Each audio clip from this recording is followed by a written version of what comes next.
same time. Yes, that is possible now, as we are on Facebook, Twitter, and YouTube with me standing outside here on Indianapolis Boulevard in a snowstorm. My name's Jim Diedlow. I'm host of AM 1230 WJOB and 104.7 FM's morning show here at the voice and face of the region, right here in Hammond, Indiana, right up next to Chicago and Illinois and Gary and East Chicago and Cherville and Griffith.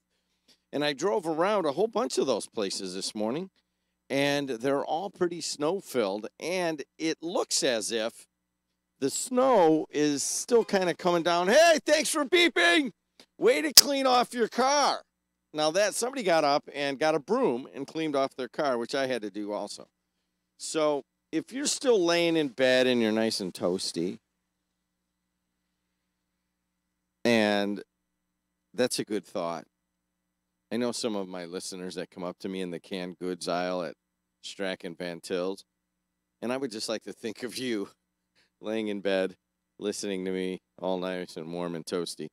And anyways, if you're still laying there, and if you're just some hairy mongrel like I am, well, then I'm not going to put that visual in my head. But you're laying there and you're like, wow, I got to get up and go out into this world. Do it a little earlier. You got a lot ahead of you. First of all, it takes a little longer to get all the garb on. Again, then you got to decide, hey, what's up? Hey, you got to decide which big winter coat, and you got to get your scarf or your dickie. And who wants a dickie around their neck that doesn't fit? And you got to get all that stuff on. Extra pair. I was looking for my camping socks, as if I've ever gone camping in my last 20 years. Where's my camping socks? What do you mean camping socks? Hey, thanks for peeping. Go have fun at work. If you're laying there, get up, because you're going to be rushing at the end, and then you're going to be driving faster than you wanted to drive, either to the train or to your job or to take the kids to school. And then you're going to have to clean off the car, which, if it's outside, this guy's car isn't. Nice beep. Oh, wait, no, that woman's car actually did have to get cleaned off. What do you think the percentage is of cars that have to get cleaned off in the morning versus cars that are in garages? What do you think it is? All right, I'm going to do a test at one point here. All right, so far I've seen about 2 out of 3 had to be cleaned off. So we're going to just do a manual counting. We're going to do well, this guy's truck. He had it in the truck, and there's another 1 and 1, 1 to 1. So we're still at about 2 out of 3. Oh, here's another one that had to be cleaned off. You didn't do a very good job. That was just a swipe across the front and go, man, I got to get to work. Shucks, I'm going to be late. I'm going to start talking to my little brother, Jeff. He called me yesterday. Hey, what are you doing? Slow down. Way to clean your car off, though. Hey, anyways, it's snowing out, and it makes it a beautiful morning. It really is. Although, I did drive around for a good 20, 25 minutes this morning, and the roads are horrible. We already have a 2-hour delay at Lake Central schools, and that is the big story. Now, how much more snow? Hey, what are you doing? Don't go that slow. I think if you go too slow, then you're going too slow. Anyways, ride in the storm out. All right, let me look at what in all of the beauty of the morning, and I do like the beauty of the morning, walking out there and there's crunch, crunch, crunch, crunch. Here's the broom. Wipe the hot. Hey, thanks. Good seeing you. Way to clean your car off, kind of. I'm grading car clean-offs, all right? Oh, this minivan, very good job. Way to go. Good job. I'm giving you an A. All right, this one here is a great job. This little Honda, beautiful job. I mean, you could see a little bit that it was outside. All right, let's look at this big Contractor Steel. Hey, thanks for peeping. Contractor Steel, how'd you do? Yeah, you know what? You did it looks like that cab might have been under a roof all night long. Hey, thanks. Nice beeper. You too. Thank you. Hey, and there's the guy across the street. He's beeping too. He's got a big blade. Hey, what are you compensating for over there with that big blade, huh? All right, what do you got here? This big truck, warning lights of Indiana, city truck. That was a city truck. They must be in a garage. Big SUV. You know what? You could have cleaned better. You got a big truck, and you know it's expensive. That's got to be a $40,000 SUV. you can get out and you can clean your truck out. All right, what about, oh, we got another big truck. This is some sort of a garbage truck. This one's been outside all night long, and that Mack truck did not, you know what, that Mack truck got a B- on cleaning, SMS. I don't know what that stands for, SMF. I know what SMF stands for, but you can't say it, neither can I. You want something going on? Who grades cars for how they clean their snow off? What are you doing? Let's see. It's 19 degrees right now here at the Vac and Strands Hill Studios on the campus of Newdue Northwest. And it looks like, when I went to bed, I looked at it. I talked to my Aunt Irene last night. Hi, Aunt Irene. Hi, Jimmy. And we talked a little bit about my grandma. And we talked about some other stuff. And then she goes, well, you know, I haven't been out of the house, and I'm not leaving because we're getting more snow tonight. And I'm like, oh, yeah, I forgot about that. So I got up and I looked at AccuWeather, and they said that should be done by 4 a.m. That is not the case. And do you know why? Because this is a lake effect snow. And what happens on a lake effect snow? You don't know, and neither does Harry Volkman. All right? Let's see here. It says here, Ryan says we got some, according to the radar, and Sam's going to throw the radar up there in a second. It's going to be another whiff of snow coming through, and it's kind of snowing outside right now. And you know what I noticed right now? There hasn't been a lessening of the traffic. It's not like people are staying home. There's a lot of people out there. A+ on your cleaning of your car. A on the minivan. Way to go. This car was in a garage. That car was in a garage. So get up now and clean off your car, and you don't want to get a bad grade from me. All right. So we have some more snow coming our possible way this morning, and that must be why there's all the 2-hour delays. That's actually not a bad idea this morning. I'm not going to, I know there's school administrators listening. And, you know, if you're, you know, local or whatever. Hey, Lane, what's up, man? I was listening to the Berkeley show last night, man. It just really put me to sleep and in a good mood. All right, so it really isn't going to get that much warmer than it is now. As a matter of fact, this is as warm as it gets. It's about 20 degrees. And maybe around 9:30 it should stop snowing. It doesn't look like it's a huge snow. It's just kind of flurry still coming down. So for the Purdue Northwest guy that just cleaned off the parking lot here, may have to do it again later. Tomorrow or the rest of the day and into tomorrow, we don't really have, hey, thanks for beeping. What's going on? Either you parked in a garage or you did a great job cleaning that out. We don't really have snow again until Friday and Saturday. So, but it's still going to be pretty cold. A high of 20 today, 21 tomorrow, 28 on Friday, 29 on Saturday, and a high of about 18 on Sunday. So pretty cold and snowy over the weekend. And that is a problem because I was going to zip up to East Lansing, Michigan to watch Purdue and Michigan State play as I got approved for 2 press credentials for that huge basketball game. 2 huge basketball games on WJOB. And this is one of the reasons that you're a sponsor of sports, and I want to thank the very many sponsors, guys like Scott Yaney and Kevin Smith and Dr. Lauren Brown. They just kind of throw some shekels at it so we could continue to bring you Purdue and Indiana basketball. But Purdue has Ohio State tonight at home, and then they travel to Michigan State. So it is the toughest 2-game stretch for the number 3 team in the country in some time. They haven't lost in, 18, 19 games now? And there you go. So that is the weather going forward, and it's brought to you by our good friends at Ironworkers Local 395. They build stuff, and they also sponsor me standing out here in the cold. All right, let's take a look at traffic. All right, Sam, can you pick up a... All right, I went over the Borman this morning, and I got to tell you, it was lock solid going westbound. I don't know what that is. So let's take a look here. Somebody call me. Who's in that? I could take a call out here. Sam can take it inside, or Ryan. And where they're nice and toasty warm. And 294 around the city is actually moving well because it's Illinois, and they know what they're doing. And then 80 going east and west looks pretty good. And then 4 is pretty good. Believe it or not, on the Illinois side, things are moving well. Your problem is on the Borman Expressway, which is 8094 through Gary, Hammond, Griffith, Highland, Munster, all that stuff. And you are looking at delays that start before Klein Avenue and don't really end until, it's kind of off and on, but really end until close to the state line. So, Ryan Walsh, what do you got on that? There's an accident right before the state line on the Borman. It says left lane, according to the ABC traffic website. Left lane accident right before the state line, westbound. And also eastbound on the Bishop Ford at 159th, there's an accident coming back this way. So that's causing a gapers delay once you get on the Bishop Ford. All right, there it is. There's your two. I'm very surprised that there's not more problems. I-65 US 30 Klein Avenue. I don't see much on that.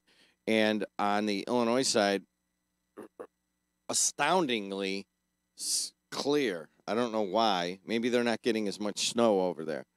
And Ryan, also the I forgot what I was going to say, but that's good enough. We got Purdue at what time tonight? 7:30 tip-off, 6:30 pregame. We also have a lot of school 2-hour delays. Okay, let's hear it. It's been flashing the graphic. We've got right now, we've got Andrean, Maryville, Crown Point, River Forest. We have Hanover, we have Tri-Creek, we have Christian, Plum Creek Christian Academy and Dyer. Am I missing any, Sam? And I'll tell you what they do now. It's kind of the technology is different. I will read the 2-hour delays and any school closings, but we are on video now on Facebook, Twitter, and now on YouTube. Just type in WJOB 1230 on any of those, and you'll be able to see me standing out here on Indianapolis Boulevard. But Sam and Ryan are able to scroll the school closings along the bottom of the screen. That's pretty new stuff. We just upgraded our software, and we're able to do that now. So they're typing them in as they come in, and I will read them, but not nearly as much as you'll be able to see them on the video. All right, so there it is. I don't have much else I want to talk about out here. I watched the President of the United States wants a parade, a military parade like they have in France for Bastille Day and like they have in North Korea. Still arguing about whether the president's going to talk to Mueller, the special investigator. You know what? There's nobody out on the road right now. I'm going to run out here, okay? I love this feeling. And I've told you guys why before. Because 147 years ago, my forefathers walked down this path to settle just about 2 or 3 blocks from here. How this all came together, I don't know. Do you think they're proud that they came and they burned everything they had in the Chicago fire, and they walked southbound on the trail? It was a trail then. It wasn't a road, of course. And they settled right over. I could probably yell, and they would hear if they were still around across that many time and space. And I think they're proud. I hope so.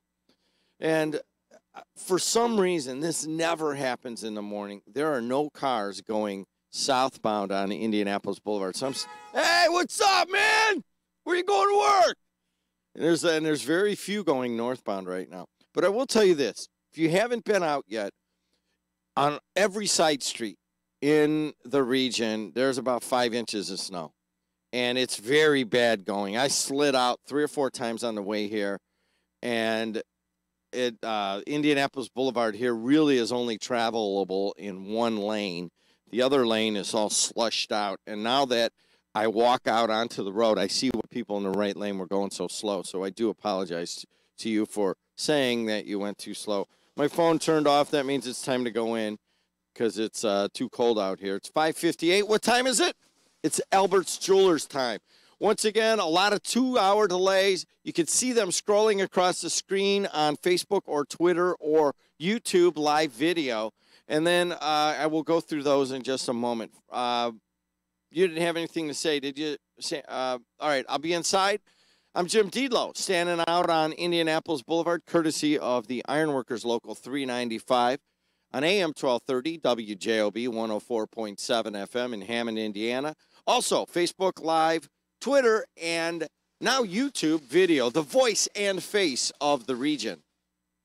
Winter weather got you down? Wish you had a brand new SE with all-wheel drive? Come check out Napleton's River Oaks Honda, Northwest Indiana's destination for new and certified pre-owned Honda CRVs and Pilots. You can also check out the 2018 Honda Accord. Need another reason? How about a free smartwatch with a test drive? But hurry, this offer won't last. Come find out why you'll get our best deal at River Oaks Honda, right off 8094 on Torrance Avenue or online at riveroakshonda.com. Napleton, second to none since 1931. Must be 18 years or older with valid driver's license. Limit 1 per household. No purchase necessary while supplies last. Carpenters Local 599 joins with other Carpenter locals to build the local economy and has been doing so for over 117 years. We are proud to be a member of the Indiana, Kentucky, Ohio Regional Council of Carpenters, which is threefold: training, professionalism, and partnership. We also offer some of the best benefits in the industry. To find out how to become a member of Carpenters Local 599, contact us at 219-942-0518 or log on to ikorcc.com.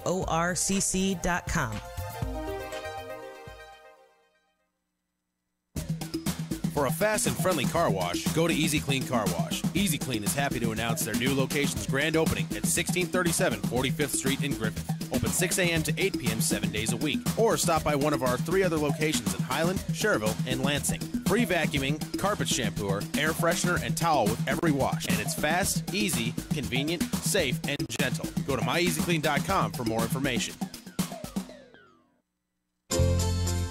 All right, everybody, this is Fed. I want to tell you something. This is my 50th year anniversary this Valentine's Day, so everybody want to come and renew your vows with me, get married with me. This is the year, 50 years for FH. Hey, Dad, it is a tradition that we started, and you know what? You renewed your vows at 30, so for 20 years we've been marrying couples on Valentine's Day. Josh, tell everybody what they get. All they got to do is sign up and register, and you know what? You get married for free. We build a beautiful chapel within the store. You're going to get wedding photos, a wedding video, a cake and dinner on us, and it's just a great magical, and a champagne toast. So we'll see you at Albert's this Valentine's Day. See ya. See ya. Bye. Say I do at Albert's. Albert's Jewelers has 2 great locations, 711 Main Street in Cherville and inside South Lake Mall. See albertsjewelers.com for more information.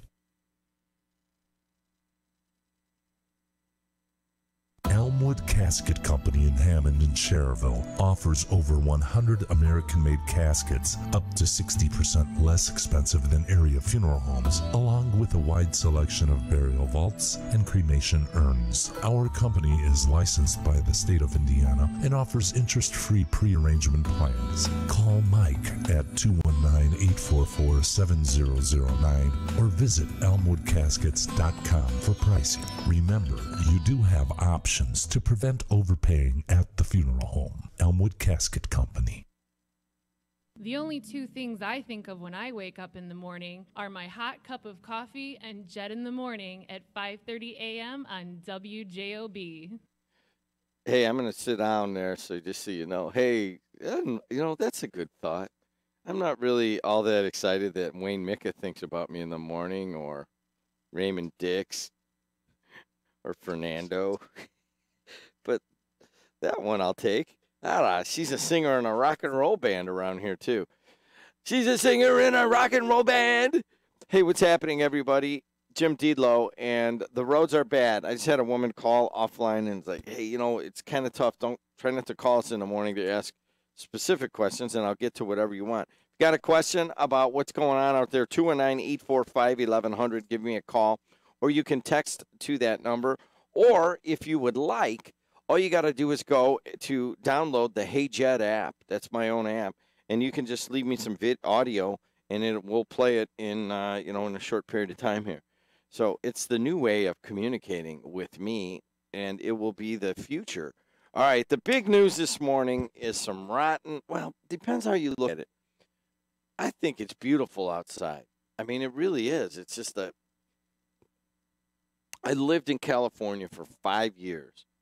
And I shouldn't say then I missed the snow, because when you're sitting on a beach on like January 10th, remember I would try to go to the beach on my birthday, January 12th, or around there every time, and I would be like, wow, this is kind of cool, you know. And then I'd look, and you'd have to look in the paper then or call because there wasn't anything as called their web interneter. And is that somebody who travels in the sky from galaxy to galaxy? An interneter. You would have to get it that way or watch the news, I guess. And you had that. It's cold there and warm here, and I like that. But on days like today, when it's just this beautiful and there's got this snow out there, you miss it. It's in your soul. Let's take a look at traffic first. 294 around the city looks good. 80 has a problem going westbound in Joliet. You have an accident. The Bishop Ford had a problem at 159th on the outbound. Looks like they got that cleared. But as you come over the Steel Bridge, it'll pretty much be red lights and a garbage dump. And the Dan Ryan, though, is surprisingly light. The Skyway and the toll road are moving. Your worst parts are in Indiana from the state line all the way back to Broadway. So how long is that? What is I-65 is probably, what is that marked at? I would say that's mile marker 7 maybe. No, it's got to be more than that. Anyways, it's got to be a good 5-mile backup from the state line all the way to Broadway. And I don't know what to tell you. There was an accident. You know, Ryan, where was exactly that accident? You know, it's in that area. Who was talking about that yesterday? That the Illinois trucks come from Illinois, and they get off at Torrance, and then the Indiana trucks, they come, you know, from eastern part, from I-65, and then they get off at Calumet, and you have the most dangerous stretch of roadway in America between Calumet and Torrance. That was Let's go to Bob out there. Bob, how is it out today, buddy? It's pretty bad. I'm just getting on the Skyway literally here in about 10 seconds, so we'll see how that is. But the two things, there was an accident, not even an accident, it was a slide off on Calumet Avenue, just south of where they have the pavilion. One of those pickup trucks that loves doing 80 miles an hour. I hope it was a guy that passed me. I really do, because he slid off, and the ass end of his truck is up in the air, and the wheels are spinning. They got Hammond police are there. One of the battalion chiefs is there. There's an ambulance there. There's a fire truck there. So I don't know who that guy is, but he's getting an awful lot of city resources for driving like an idiot. Hey, hold on a second. Exactly where is it? It's on Calumet Avenue, just south of where the pavilion is. The PAV or whatever they're calling it. Okay, so that would be.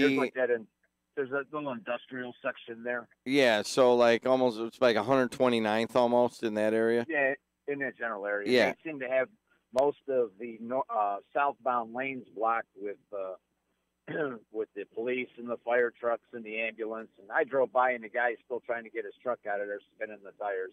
Like I said, the tires are up in the air, so it looks like he just lost it. Oh, I'm just getting on the Skyway. And this looks pretty busy, a lot busier than I'm used to ever seeing in the morning. So I think a lot of people are taking the Skyway. And one other thing, the city of Hammond may want to throw some salt, not beet juice or any of these homeopathic ice melters. They may actually, want to throw some real salt down on the bridge on Calumet Avenue there by Michigan Avenue, because that's really bad. It's, I think we can not worry about spending a few dollars on that one, guys, because from the top of the bridge to the foot of the bridge, it's pretty slick. So that's coming into that would be Columbia Park is at the base there. Yeah, right around there. Yeah, okay. Right around there. All right, yeah, that's kind of a steep bridge. That's where they used to have the soapbox derby, isn't it? Yes, it is. Anyway, they may just want to throw some salt down. That's an area that definitely needs some attention. Somebody's going to come down that thing and slide all the way down right through the intersection before too long. I'm with you on this, Bob, just being out on the boulevard, that typically when it has snowed this badly that a lot of cars are off the road because people are just staying home. I don't get any of that feeling right now. There's plenty of cars. It's just big traffic on the ice on Indianapolis Boulevard and huge traffic on the Borman right now. And what's really amazing is I don't take the Skyway that often into work, not that worried or not usually that concerned about getting to work. Let's be honest. Usually it's on the way home. I'll take it because it's convenient. But they have got this Skyway really cleaned off well. And you think about what a span this is of an elevated bridge. You got air underneath, that's cold. And they can get this really cleaned up, but we can't get streets cleaned up. You get what you pay for. Well, that's why I'm going to go pay a $5 toll. And I guess I don't mind paying the $5 if I can actually move. All right, man. Thanks, Bob. That's another story altogether. Thank you. 609 in the Calumet region. So you're hearing it there. The reason there's so many people on the Skyway going to work today is that the Borman is a parking lot all the way westbound from Broadway all the way to the state line. Another accident in the area of Doom. Let's give that area a name. There's not very many lights on there. It goes up and down twice on bridges between Calumet Avenue and Torrance going westbound. And there's another accident there. Hopefully everybody's okay. And that is backing all the way up to Broadway. That's the number one thing. Also, you have another accident that is from I-65 north. Well, it's not really an accident. It's just reduced speeds because of the snow. And that is northbound on I-65 as you're trying to go to westbound Borman. Right in that area, it's bottlenecked, but you're used to that area being a bottleneck. What you're used to is kind of moving over to the right to get on 80-94. And then you have the Illinois drivers who are more important than we are, or anybody. They're more important than anybody. They're the ones that are zipping around on the left, and then they cut in at the last minute. So if you are laying in bed, we had a significant amount of snow overnight. We're guessing 4 to 5 inches right here at the studio. And on my street, the plows had not been there. Ryan reports that in Griffith on a number of the side streets, the plows had not been there. He reports that in Highland, they had been out on a number of the streets already, but not, on the main streets, but certainly not on the side streets. So Griffith, Highland, and Munster. I just drove Munster, Highland, Hammond, and all the side streets that I saw were not plowed yet. Although I got to give kudos once again to Highland, even though Colin Peterson has moved to Griffith, they did have they had Kennedy Avenue looking pretty good. I don't know if that's a state road or not. Is that the state? I think Kennedy Avenue is Highland. They did a good job on that. All right, so that's where the road sits. So let's look at what we're getting going forward on the snow. So it should end around 9 o'clock this morning. And then we should get not any higher than maybe 20 to 23 degrees, okay? And then tomorrow, same thing, really. Kind of you have this mass coming across the United States of snow, and what it's doing is it's colliding with the lake, and it's getting some squall areas where it's kind of hard to predict. So it's not truly a lake effect snow where it's snowing nowhere but Lake Porter and LaPorte counties and St. Joe County and into Michigan. No, it's not one of those. There's some precipitation coming across the country, but it's certainly worse in the snow belt over here. 22 is your high tomorrow, mostly cloudy. A little flurries tomorrow, too. And then your big snow day is actually Saturday or Friday, with big snow again of about 2 to 3 inches. And then Saturday, cloudy with an icy mix on Saturday. And then by Sunday, it all freezes and gets down to 2 degrees below zero overnight. So good morning. How are you? We've got some rough travel coming our way. If you need to travel somewhere, I'm guessing best time might be tonight. And that is just wishful thinking, as I am scheduled to go sit at the Ohio State game. And I do apologize to a number of people that have called for tickets for these games. We have tickets that were going unused at the beginning of the Purdue season. And now I think I had 6 requests for last night's tickets. And there are people I would love to give them to, but I promised my wife 2 months ago that we would go to the Ohio State game. So we'll see if that happens. All right, we have some weather is brought to you by our good friends at Labor's Local 41, of which I am a proud alum. And then our traffic is brought to you by Napleton River Oaks Honda. It's 6:13 in the Calumet region. What time is it? It's time to go to Albert's Jewelers. Shop at Albert's to find that perfect gift for your Valentine. Do you want to say I do at Albert's? Visit albertsjewelers.com to find out more or call 322-2700. You know where they're at in Cherville and in South Lake Mall. And Purdue played games in November, December, and January, too. And so too bad if you want tickets now and you can't get them. But I apologize to all those people that your requests are are denied. All right, Sam Michael, you got a microphone over there? Can you guys pick it up and give me some 2-hour school delays? I know that on the screen it is flashing across. I can't see that screen, and Ryan Walsh and Sam Michael are going to tell us because this is not a bad close. Thanks a lot to Flores this morning for texting me that there was a 2-hour delay starting at 5 o'clock. Lake Central made that call, and that also made me hurry up. Typically, I leave my house around 5:15. I'm like, I better get going if they're closing that road. If they're closing the school. And the reason that it's not a bad close is that this snow is supposed to taper off around 9 o'clock. And that means that most of the kids and the parents would be on the road around 9:30, 10. So give the plows just a little bit of time to get the main roads clean. Ryan, what do you have? I don't have anything because I don't hear you. All right. Ryan, your microphone's closed. What number is it? 8?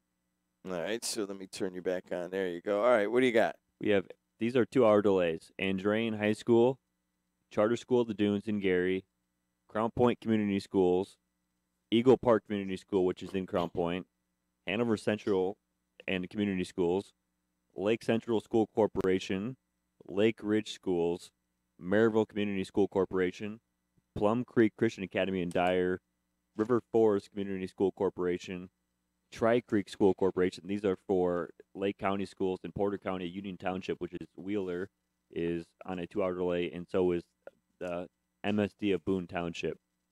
We have a closure in Lake County, and that's Calumet Christian School in Griffith. All right, that's it.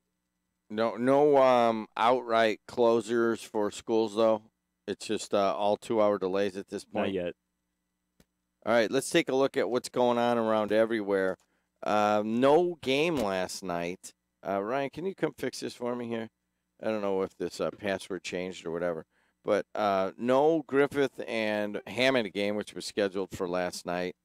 And I don't know what they're going to do, but as you guys well know, the Griffith and Hammond rivalries in all sports are not being played now, according to both schools. They're saying, no way, we're not going to do it.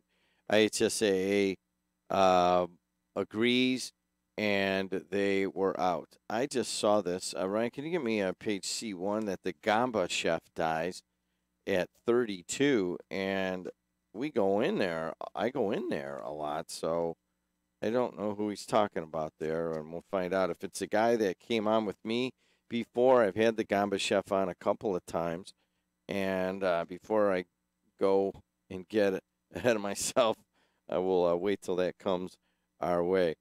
All right, what else is going on in the Calumet region? You tell me, 219-845-1100. The big news this morning is a very slippery commute, as there's 4 to 5 inches of snow on the ground when we were really kind of predicting 1 to 2, and you are getting it all over the region. I'm going to reset. I'll be right back in 30 seconds. Giovanni's in Munster, Northwest Indiana's premier Italian cuisine. Come enjoy our expertly prepared veal, steak, seafood, and other Italian delicacies. Experience over 20 years of entertainment with our piano player Jack every Friday and Saturday evening in the lounge. And join our VIP or e-rewards on your next stop in. Host your special event, shower, or celebration in our back room. Giovanni's is located at 603 Ridge Road in Munster. Call 836-6220 to make a reservation. Check out our menu at giosmunster.com. Theo's Steak and Seafood sets the standard of fine dining excellence. Delicious USDA prime meats and steaks, along with the freshest seafood in the area. Celebrate your special event with friends, family, and associates in our private dining room that can seat up to 125 people. For information, call 838-8000 or theoshighland.com. Also visit our other restaurants, Prime Steakhouse, Umi Sushi and Lounge in Crown Point, and Ted's Family Restaurant in Calumet City. Hey, guys, here's what it is. It is a snowy morning in the Calumet region, and we have a number of 2-hour delays. And we also have some pretty bad roads, and I'm just going to keep going over this. 294 around the city in Illinois is really good. 80 going east and west out to Joliet is fine, except for right down at town Joliet. There's a little bit of a slowdown due to an accident westbound, but not that bad of a delay. You know, the Bishop Ford could be worse, as it is, from, say, 115th on up to the southern end of the Dan Ryan. It's stop and go at the merge, and then it's a little bit tight as you go into Jane Byrne, but it's about normal right now, and I'm surprised at that. The big problem is the Borman westbound is backed up from the state line all the way to Broadway. You can walk outside of the Purdue Northwest Commercialization Center right now and see that it is backed up, and the trucks aren't moving. You can see the tops of the trucks. Northbound I-65 is bad also, as that is tight from, say, it's just tight going into the area there where it swoops under I-65 to go to westbound Borman. You heard Bob say there's a lot of cars on the toll road and the Skyway, but it's moving, and part of that has to do with everyone getting off the Borman and moving over there. Traffic brought to you by Napleton River Oaks Honda. Now, I've got a bunch of text messages coming in, and I'd like to kind of kick you guys up on that, but let me get the ones that are coming to my phone here. Ding, ding, ding. All right, update. 80% of side streets have been cleared in Griffith, starting in dead ends and cul-de-sacs. Still snowing, so there will be slick conditions, particularly on side streets which aren't as heavily traveled and salted as extensively. Keep up the good work. Enjoying listening to you on these overnight plow jobs. That's according to Kuna. And what else do we have on the Play Mad Mac Hey Jed spots? And I'll get to that in just a second. But let me take a look at the texts that are coming in at 219-845-1100. And I appreciate it. Beautiful picture somebody just sent in. If you could flash that picture, looks like that's from Bill from Lowell. And Bill, US 41 in Cedar Lake shows exactly how slick the road is. US 41, typically, when you're driving on it, you can see the stripes because there's so many people on it. It looks like Bill is driving there, and you can see no stripes. You see white road in front of you, and that means that it is bad. SMS stands for Scrap Metal Services. Thanks. Ryan, did you get a Crown Point on the 2-hour delay? No, will you look on that one? I've got 2 texts here from different people. So we have to confirm that first. And then what else do we have? Andrean. What is this? Andrean to move? What is it? Bishop Knoll, Andrean High School to stay in Maryville. When did that come out? And that was came out this morning. Where is that? Let me see if I can find a article on that in the actual paper. Andrean High School will remain in Maryville. Bishop Donald Hine confirmed in a statement on Monday. And I don't see that in the paper, but I do see it in the Post-Tribune's website. Surprised it didn't make the paper. That's big news. A lot of people were wondering if that was going to try to build a new one in Crown Point, and it doesn't look like we have that. Every time I see this Nunez guy's picture, he's a Republican, right? All I can think of is one word, by the way. I just was looking at him. Nunez, the senator. And I don't know what his politics are or anything. Stroke. He just looks like a stroke. What a stroke. That guy's a stroke. According to the Post-Tribune, Andrean High School will remain in Maryville. After a 10-month study, the diocese concluded a financial campaign to fund priorities across its schools would, quote, be broadly supported. The statement did not address the cost of a potential new building. Keeping Andrean at 5959 Broadway will give staff, quote, time to pursue a more in-depth study of educational offerings and building needs. The diocese is not yet ready, quote, to decide whether it will pursue the other broader financial campaign, according to the statement. Now, last April, Hine commissioned 2 firms, GP Catholic and Meitler, to conduct a study examining financial needs across its schools and the cost effectiveness of renovating or moving Andrean. The 4-point plan was intended to examine how the diocese could best meet the needs of younger parishioners, including its high schools, grade schools, and religious education. Now, it also looked at BNI and Marquette Catholic. I believe those are the 3 high schools in the Gary Diocese, Marquette, BNI, and Andrean. The study, according to Hying, the study recommended that a general campaign to fund the formational needs of our youth was viable, and that Andrean should explore how to best address its programmatic and capital needs in its current location. Now, what does that mean? So you have Andrean at 5959 Broadway, and I'll just tell you where the rivalries are here. The Bishop Knoll people were hot that the bishop was thinking of building a new Andrean, because that would certainly have basically drained almost all of a significant portion of the resources that would be coming in to the diocese would be going toward this new school. At the same time, Andrean High School has not managed itself well at the top. And you have had some decline, you've had some enrollment challenges, and you have had some challenges at the leadership in the principal president model, which seems to be working pretty well over here at Bishop Knoll. And they've just had some leadership issues over at Andrean.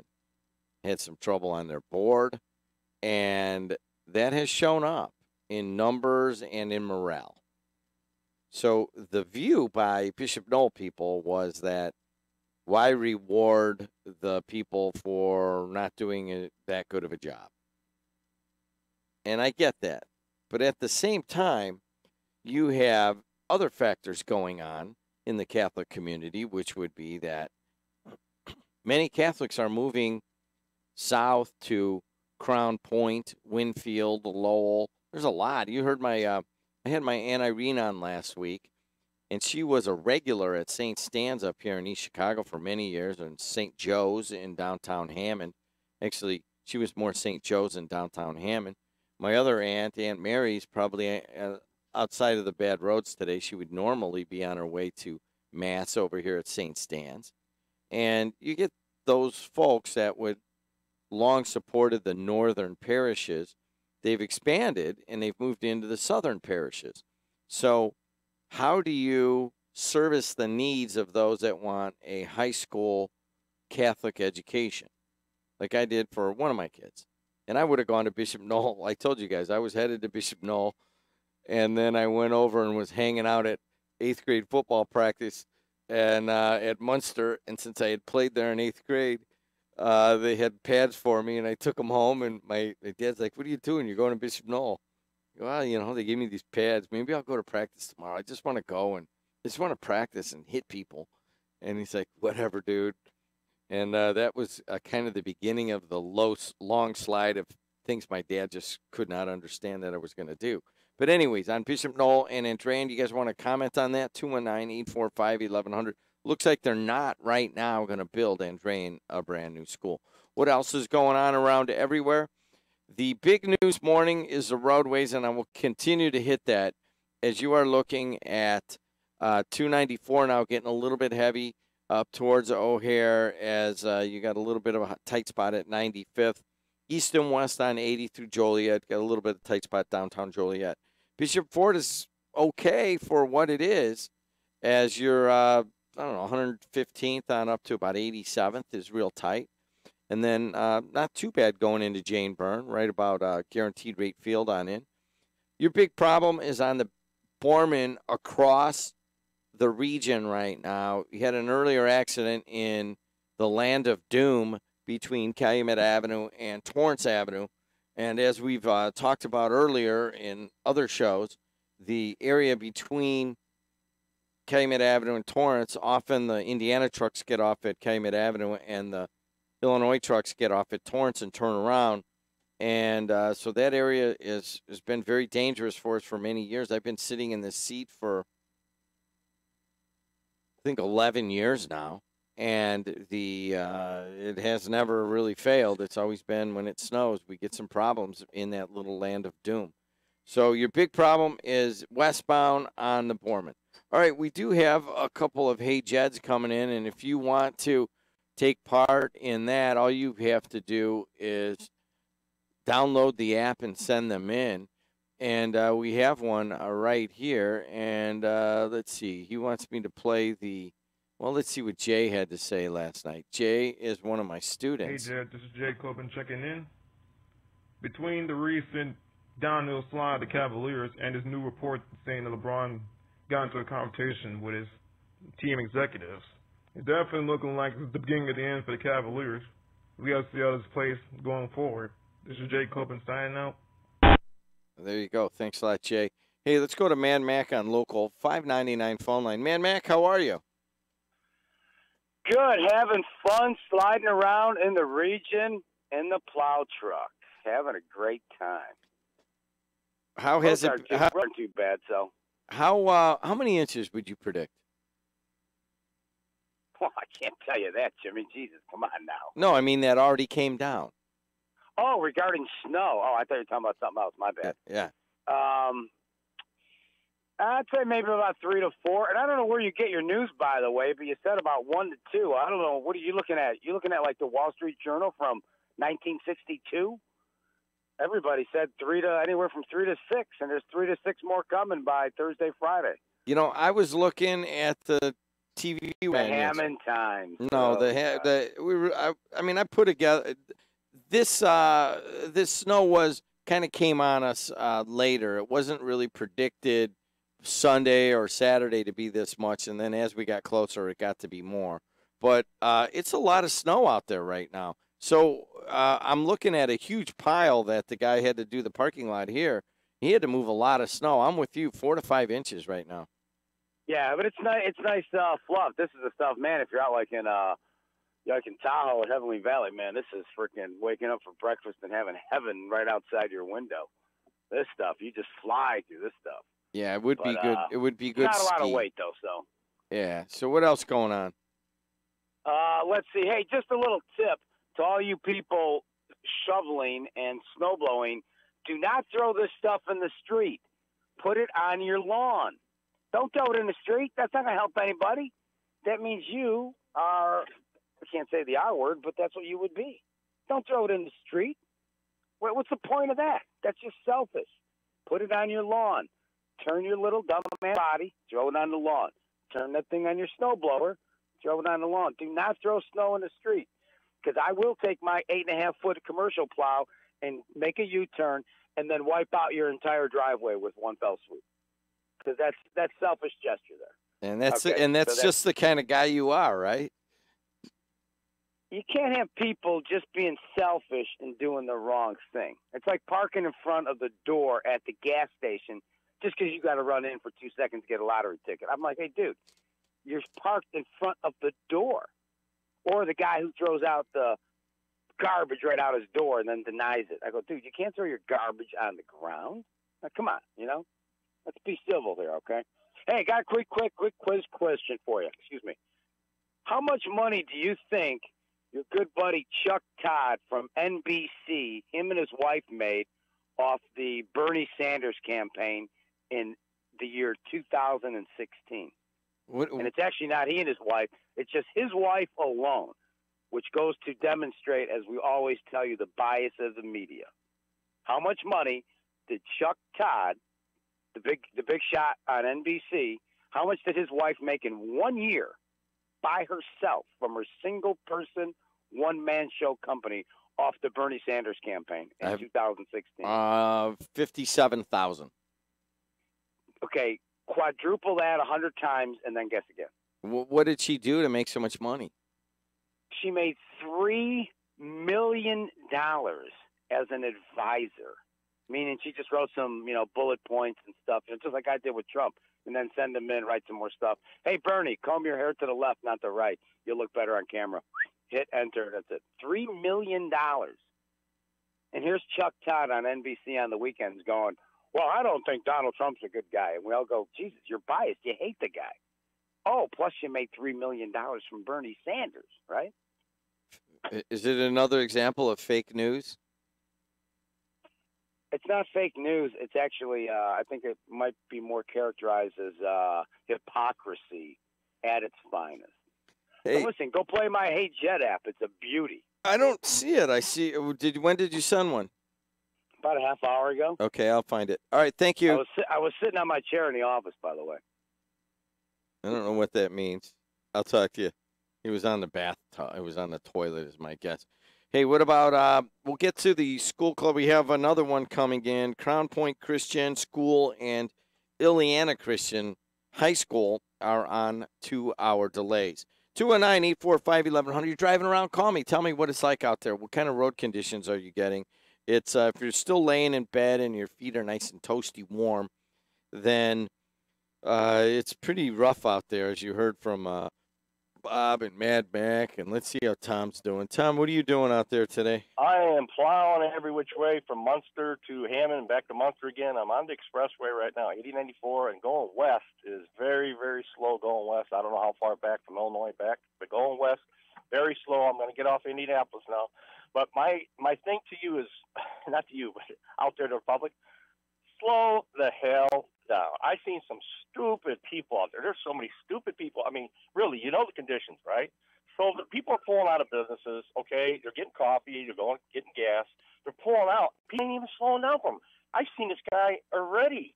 He almost come close, T-boning, and not one guy, two people almost come close. They just don't want to slow down. I don't get it. I don't get it. I really don't. I don't understand. Slow down out there, people, please. It's you know, it's just crazy out there. I see a guy 5 o'clock this morning, Calumet and the bridge by the expressway, halfway on the median. He was halfway. I don't know how he got like that, but he was halfway. It's going to cost him $175 to get it towed. So it's crazy. Hey, how long you been plowing? 4 years. How do you like it? I do. You know what? I'm retired. I like it. I get out, but I got to go back. I see some stupid people out there. It's an epidemic. I'm sorry. I don't know what to say. Come on, common sense, right? You don't have to have book smart. Common sense. You know what? You hold on a second. Let me guess here. You did not drive for a living all those years. No, I was working in construction, and I was actually a laborer. Because if you're a laborer, 41 guy or no? You betcha. All right, way to go. Hey, Yeah. listen, because if you were a driver all those years, by now you would accept that people are stupid. You know what I mean? I would accept it. My brother used to tell me it all the time before I retired. He used to tell me that all the time, you know, about people. I said, come on, Dan. You know, I'd say, you know, give him the benefit of the doubt, you know? Not anymore. Not anymore. All right, man. Thanks a lot, Tom. Okay. Hey, you need to calm down, though, all right? Thanks a lot. Talk to you. Hey, listen, we've got you want me to play spots, Ryan? What are you doing? All right, I'm going to play a spot here. But I do have to tell you, I got Kevin Brinegar coming up here. I'm going to talk to him off the air here, and I'll bring him on in about 60 seconds. AM 1230, WJOB 104.7 FM, Facebook, Twitter, and YouTube video, the voice and face of the region. When I received the news that I had cancer, I was terrified. There were so many treatment options. That's why I called Rush Radio Surgery for a second opinion. Rush Radio Surgery in Chicago has a dedicated and caring team of physicians specializing in leading-edge technology to treat my cancer without surgery in less than 5 outpatient visits. If you want a second opinion for your cancer treatment, call Rush Radio Surgery 312-942-4600 or visit their website, rushradiosurgery.com. When you're in the dark, where do you turn to find a trusted professional who can assure the safety of your home or business electrical system? Certified Electrician is here to help. Looking for a highly skilled electrical contractor for your next construction project? CertifiedElectrician.com is where to find one. We connect you with pre-screened electrical professionals living right here in Northwest Indiana. Experts in residential, commercial, voice data video, and signage. Certified Electrician can fulfill all your electrical needs. Visit CertifiedElectrician.com.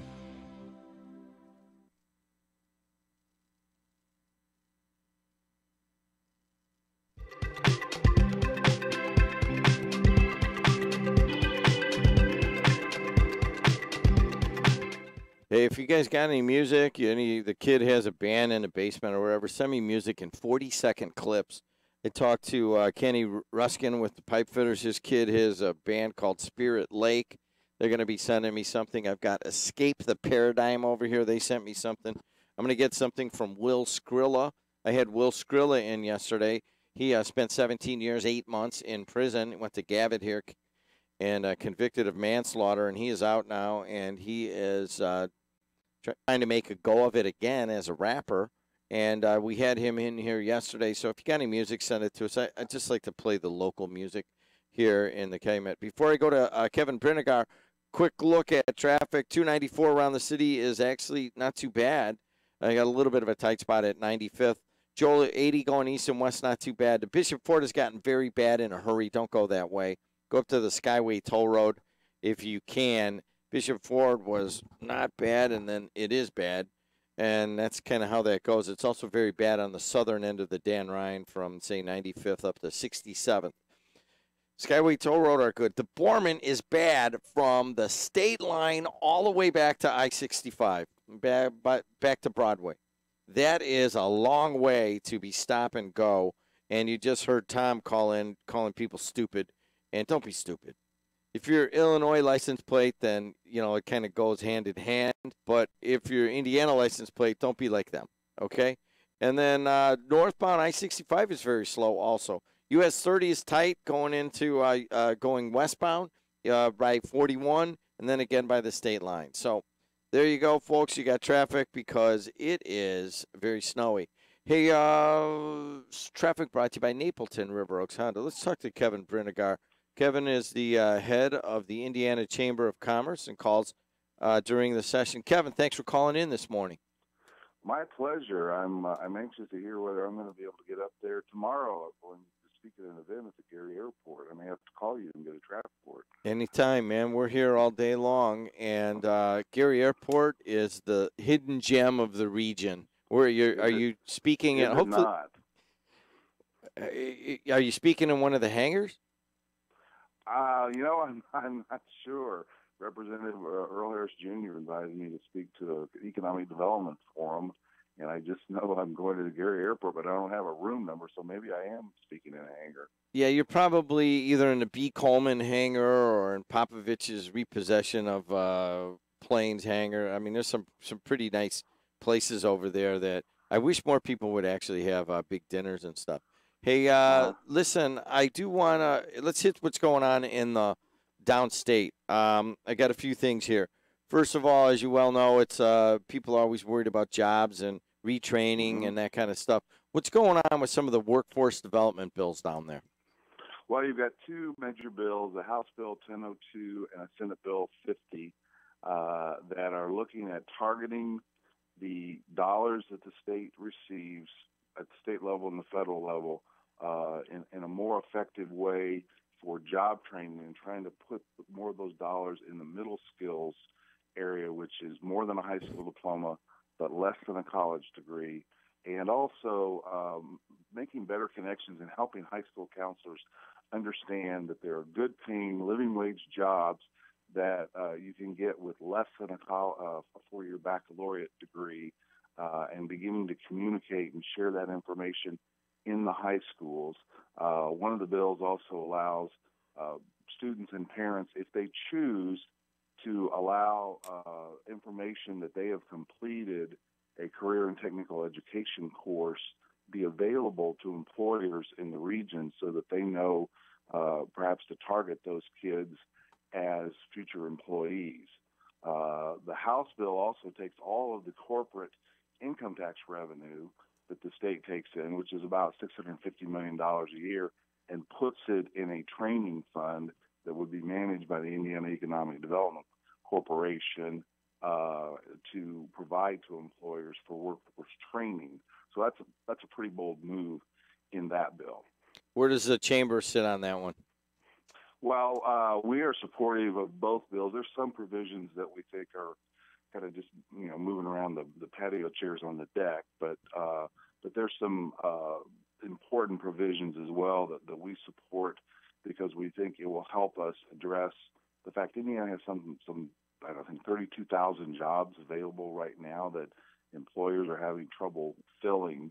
One of the other interesting things is one of the bills has a individual relocation tax credit. So if you come to Indiana from out of state, fill a job that is a high demand job that's been open for more than 6 months, you get a tax credit for 2 years to encourage you to move here and to offset your moving expenses. So we hope that if that passes, that would, kind of accelerate the migration from our neighbors to the west and from other places around the country. He is Kevin Bridegar, the president and CEO of the Indiana Chamber of Commerce. Kevin, I interviewed Dan Carden on Monday to try to, keep what's going on up in the session. And we talked about a bill by Charlie Brown that would have raised the level of the age that you could buy cigarettes. And then looks like kind of at the last minute, Charlie Brown's running into some big headwinds on that bill. Were you guys on it? What do you have on that? Well, we were very supportive of Representative Brown's bill, and we we're grateful that he brought this bill forward. We thought that this might be kind of his crowning jewel since he's retiring after this legislative session. But we are supportive of raising the legal age of smoking from 18 to 21. We know from research that the vast majority of people who smoke throughout their lives start in their teens and before they're age 21. We know that seniors in high school are 18 at some point during that year, and they can buy cigarettes legally come in to the schools. Raising that age would help that. We need to reduce our incidence of smoking in Indiana. We're at 22%. The national average is 15%.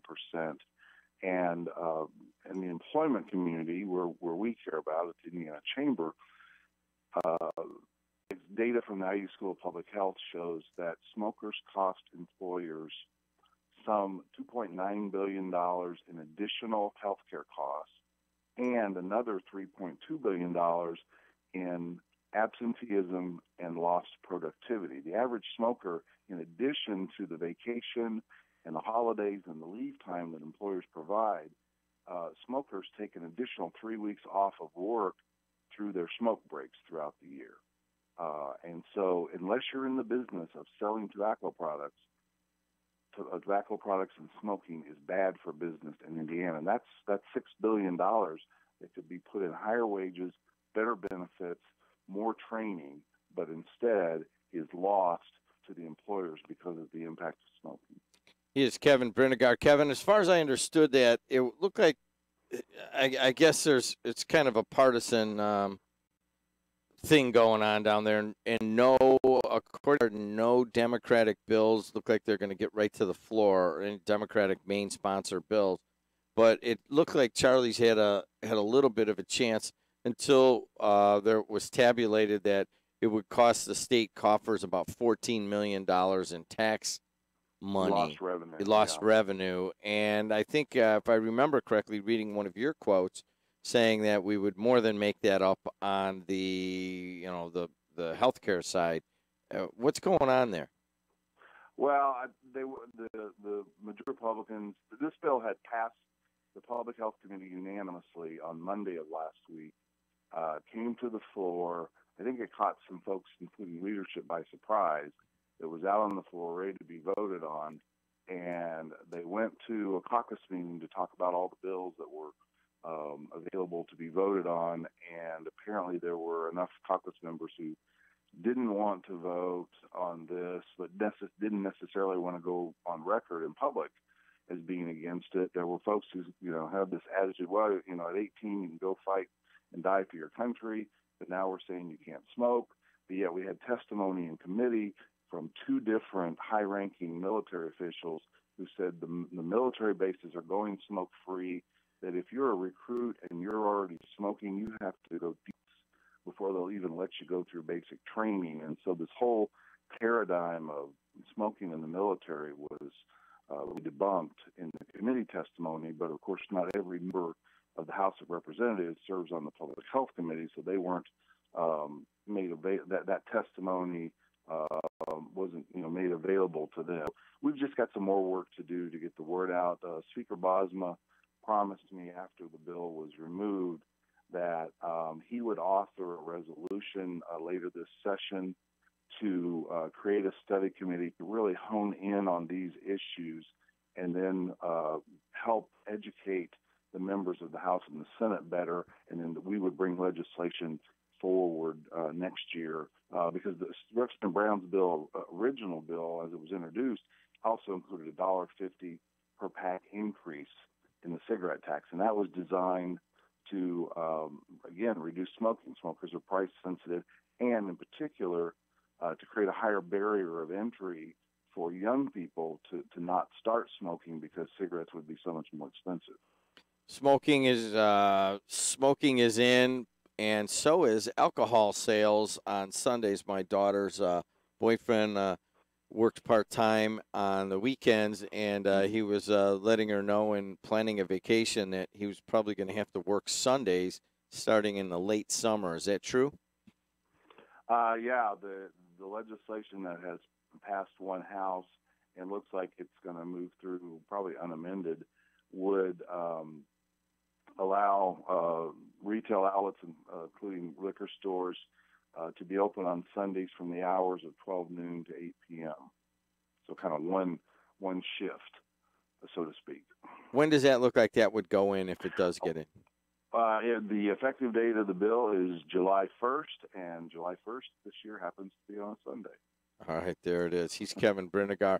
Relatively sedate legislative session, not a major issue going on really, and but still stuff that affects our lives up here. And we appreciate you letting us know what's going on. Thanks a lot, Kevin. My pleasure, and I look forward to being in the region tomorrow and visiting with you. Okay, thanks a lot. Bye-bye. Talk to you. All right, guys, 6:50 in the Calumet region. Let's update on traffic and all of that right after this. 219 Day is coming up, the best party in the region.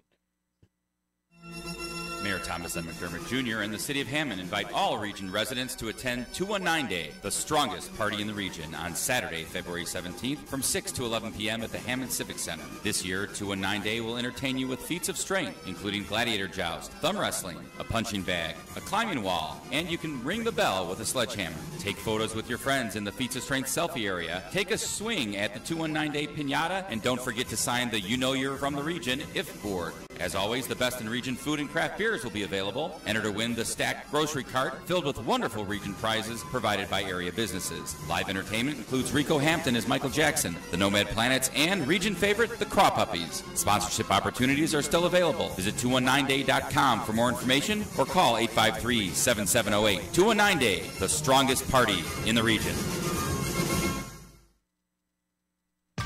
This is Pete Corellis with Corellis Roofing. Over the past months, you've heard on WJOB some of the names of the top roofing and sheet metal craftsmen our industry has to offer. Because of these dedicated craftsmen and many others at Corellis Roofing, we have been fortunate to have had the opportunity to continue to grow our business. We are currently looking for roofing installers at all experience levels. If you are interested in a career, not just a job, if you're interested in medical benefits, not just for you, but for your entire family, if you're interested in an excellent retirement plan, then Corellis Roofing could be the company for you. All applicants must pass a pre-employment drug test and random drug testing throughout their employment. If you are interested in becoming a member of our team, please apply online at Corellis.com or in person at 1333 169th Street in Hammond.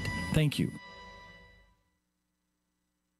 I want to be like the pretty people on my TV. Now you can. All I need are gleaming white teeth. We can help you. Can you find the right dentist for me? Dr. Andy Coulteritis, he does cosmetic dental. Will he hurt me? No, he's gentle. I'm terrified of pain. He's the kindest in the land. He sounds great. Could you repeat his name? Dr. Andy Coulteritis, 219-836-1111. Thanks.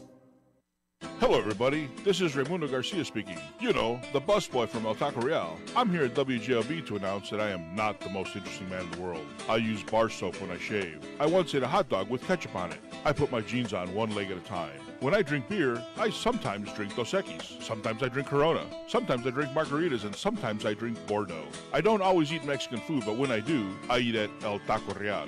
At El Taco Real, you can get Dos Equis, Corona, great margaritas, as well as fine wine. So when you want great Mexican food, go to El Taco Real. I'm the busboy, Raimundo Garcia, and not the most interesting man in the world.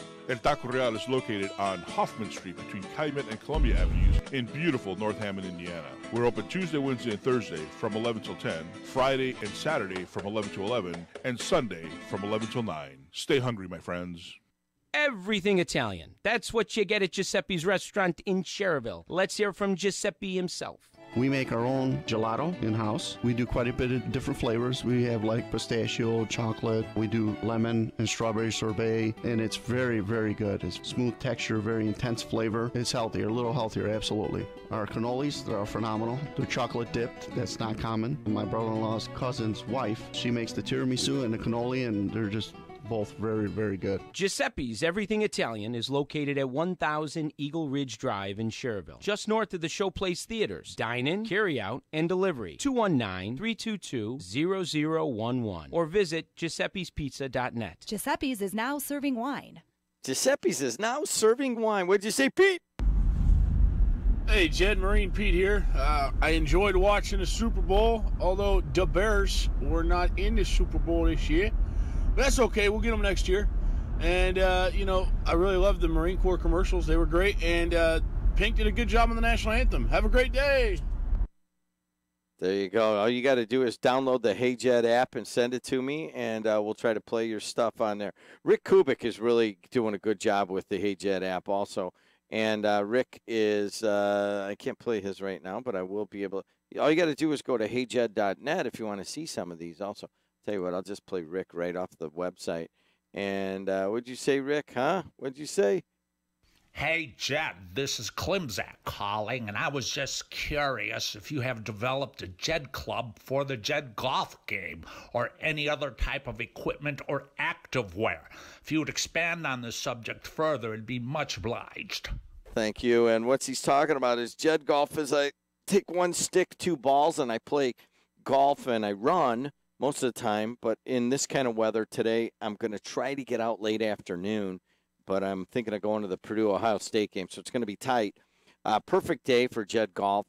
You take orange balls, and you take a 7-iron or an 8-iron, and you go and you play 9 holes. Typically, I'll play Lost Marsh Golf Course or Wicker Park, and I'm very much looking forward to playing a number of rounds of JED golf coming up. I don't necessarily talk about it too much because, I don't know, people think I'm a little crazy or something, but I just truly enjoy getting out in the snow and putzing around with it. Of course, I do it in the summer too, but there's too many people on the courses, so it's mostly a winter sport for me now. And I've been doing it for 24 years, pretty much by myself. I've had maybe a dozen or so local guys who will play with me. Kirk the Minnow Smith is a big one. He'll play. One of our announcers here. Metagetti will play. Gary Bell out of the U.S. Attorney's Office, he'll play. But other than that, most people are saying, and they won't join me. Hey, let's take a look at what's going on the roadways. 294 around the city is a little bit tight from Cicero on up to the Stevenson. 80 going east and west looks okay. Bishop Ford's a problem from Dalton all the way up to the southern end of the Dan Ryan. Definitely stay off the Bishop Ford right now. Skyway Toll Road, Borman. Skyway Toll Road look good. The Borman is your worst road in America right now, from State Line back all the way up to the Broadway, or at least the worst road in the Chicago area. And northbound on I-65 is slow from US 30 up to the Borman. Those are your major spots. US 30 is a little bit tight going into 41 on the westbound side. Traffic brought to you by Napleton River Oaks Honda, proudly serving NWI. What do you got in terms of the weather?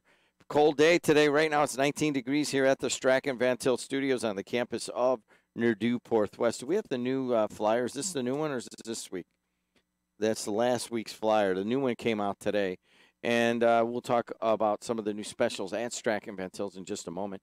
A high of, say, 23 today, or maybe 20, right around 20 degrees in many areas. And then right around 20, 22 also again tomorrow. Flurries should end today soon. And then we got kind of flurries off and on-ish all the way through Saturday night.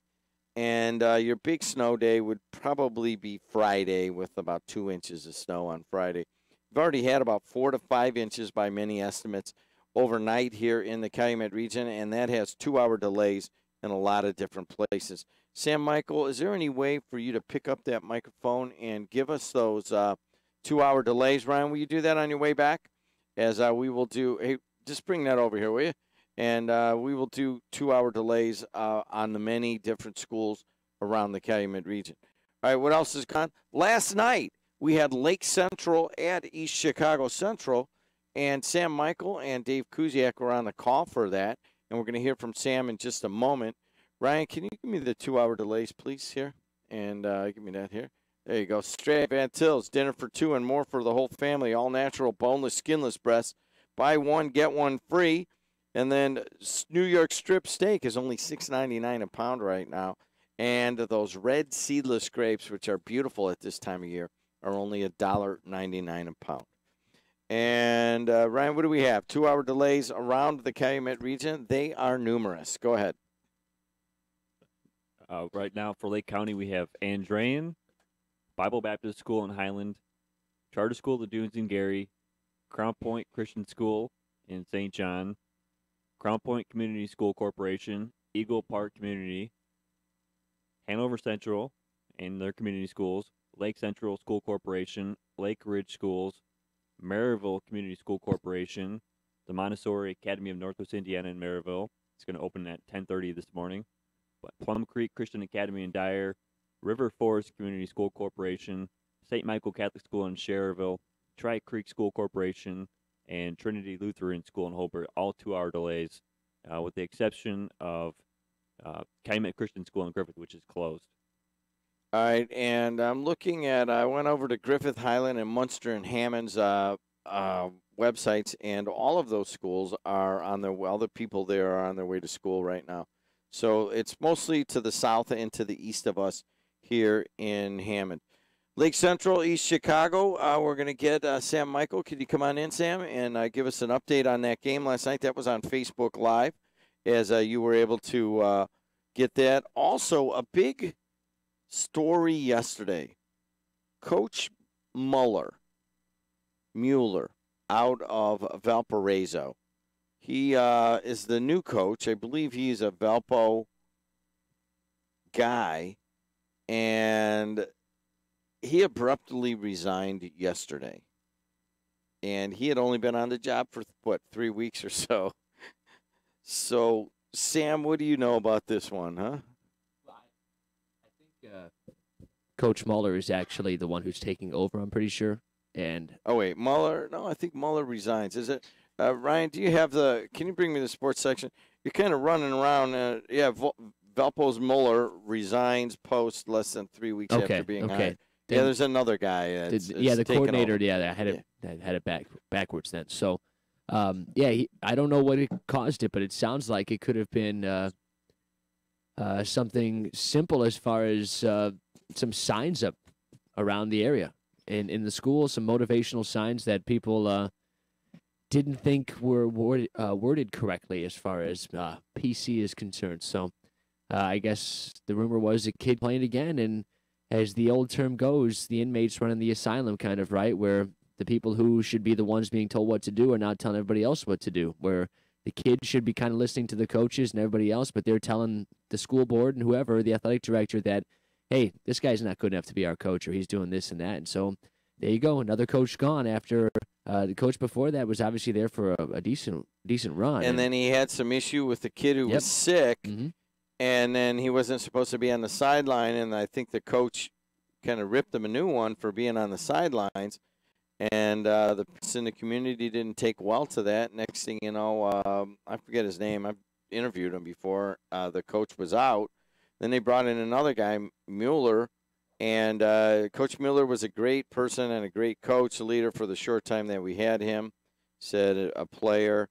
He wanted to change Valpo football for the better and make all of us men better. But obviously, as we have seen, people try to find disgusting and not good meanings in quotes or signs.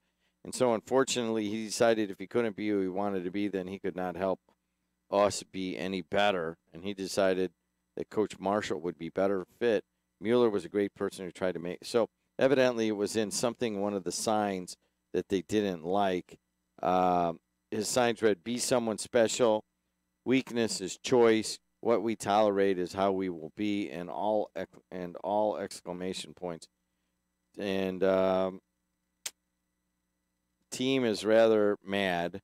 We want answers and agree this is out of control. Lucky to have Coach Marshall here because the administration would have one heck of a time trying to find someone that would want to coach here now. I agree. 100%.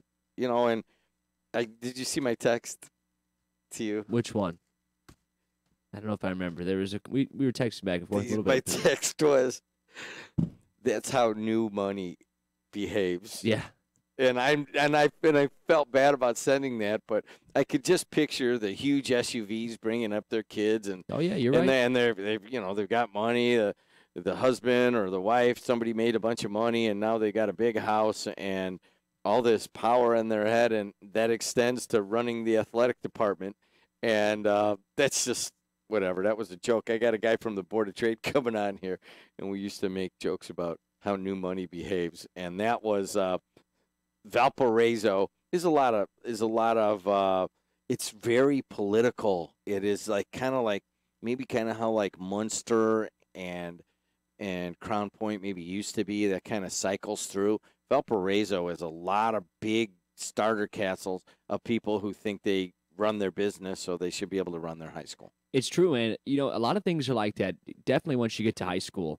But even younger athletic programs are that way, and I didn't know you never know as much when you're a player, right? You think everything's just simple. If little Johnny's good enough, he's going to make the team, and if little Timmy's not, he's not. Well, it's never that simple, right? You're kind of naive when you're 10, 12 years old, and you get to be older, and you start talking to folks who are involved. And I've heard some of the stories of back when I was in Little League, even, and they were picking all-star teams. Some of the drama that was behind that, and now being involved at the high school level coaching too and officiating, and you hear stories from fellow officials, you hear it from guys who are officials and coaches, and I do both now too, obviously. So it's pretty unbelievable that there is that much politicking that goes into all of it, and certain people have more influence than they should. There's no doubt about that.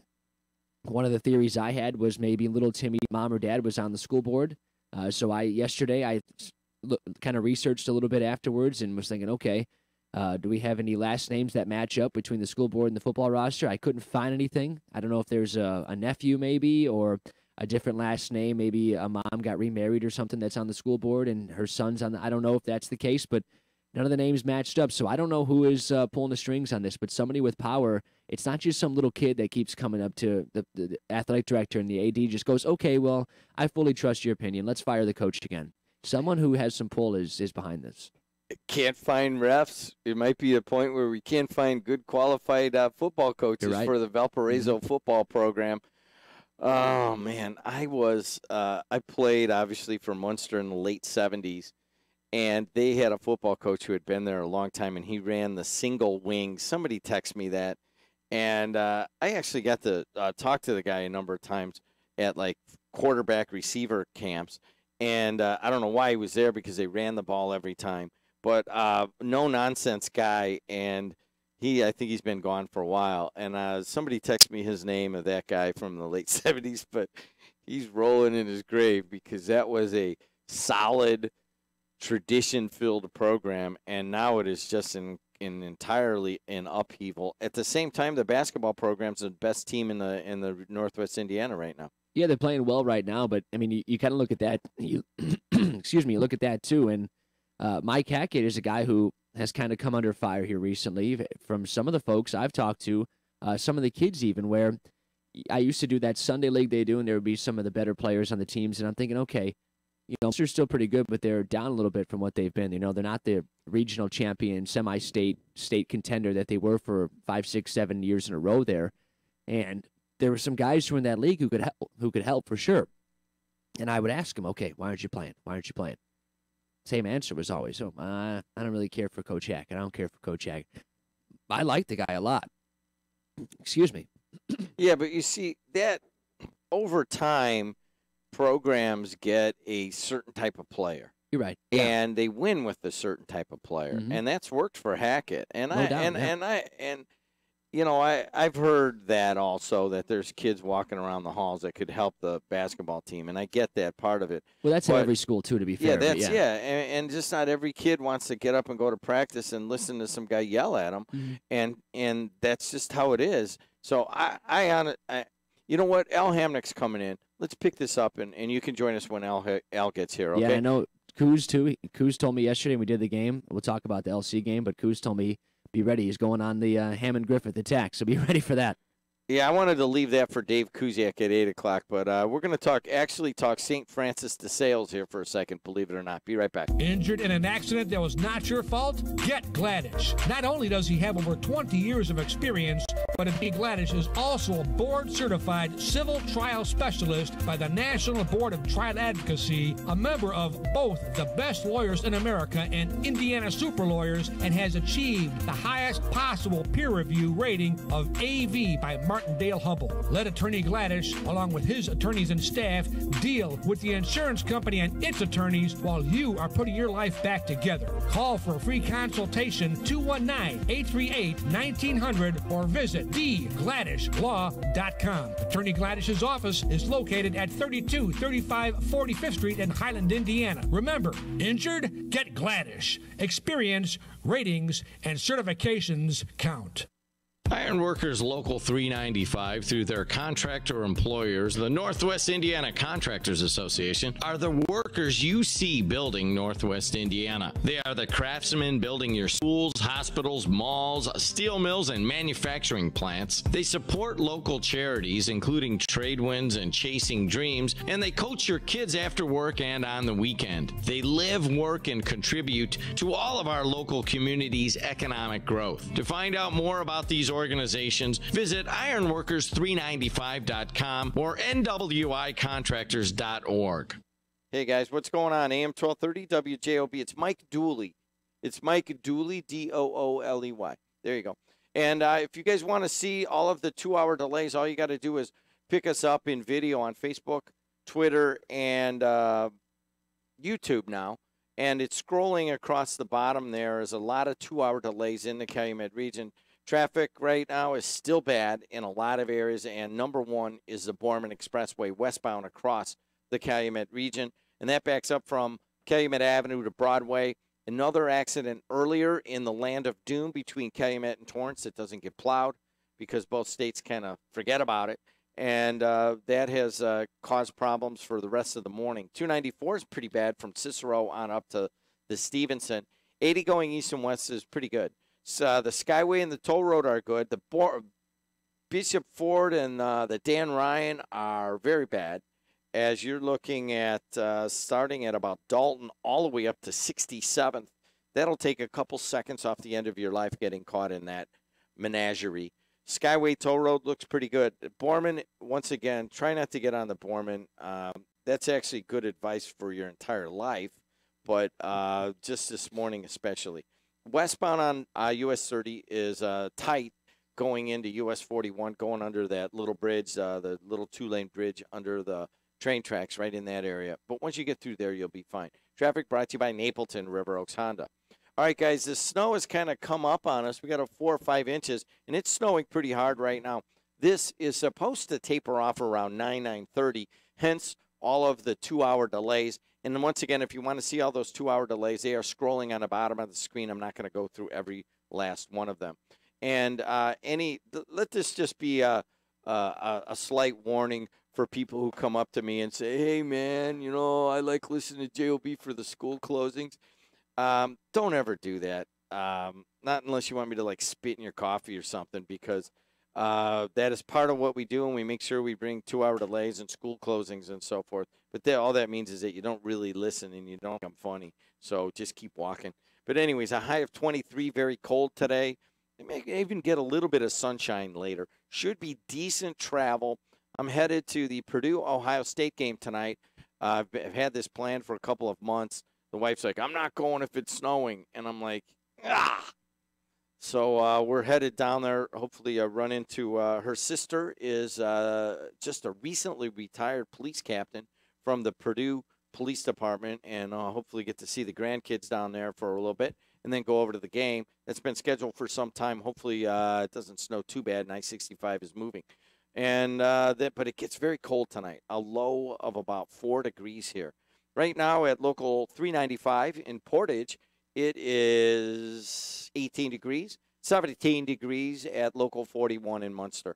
Tomorrow, mostly cloudy with flurries, high of 22. Friday gets all the way up to 29, but you get up to about 3 to 4 inches of snow on Friday. Saturday, icy mix, that dangerous icy mix on Saturday. I know a couple of people that are going up to Purdue, Michigan State, and I was thinking of going up there too, but we'll see. I went through all sorts of hurdles to get a couple of media passes for that one, and then now it looks like there's an icy mix all the way up 94 to East Lansing on Saturday. But I'll tell you what, we have the number 3 Boilermakers tonight, 6:30 pregame and 7:30 tip-off. I got to tell you, listen to Larry Clisby do a basketball game is a lot of fun. Hey, what's your name, sir? Mike Dooley, Jim. Mike Dooley, Jim. I thought it was just Mike Dooley. We got a Mike Dooley Jim in here. How old are you, man? 53. 53. Where'd you go to high school? Loyola Academy, Wilmette. Oh, that's how you know Dickie Dunlap, huh? Well, Dickie's a Fenwick guy. That's right. He's a Fenwick guy. All right, go ahead. So in our former lives, I'm trying to think of who would have been that intersection of Board of Trade type and Loyola Academy. There were a number of them, but I'll tell you what happened, Mike, is that when I left there, I changed my phone number, and all of my former Board of Trade friends with really bad habits, I cut my life off from them. And there's a couple of guys that are really pissed, but that was the only way I knew how to get out. So I even cut the memories off. Guys will come up to me, hey, dude, we traded next to each other. I'm like, I haven't thought about that in 13, 14 years.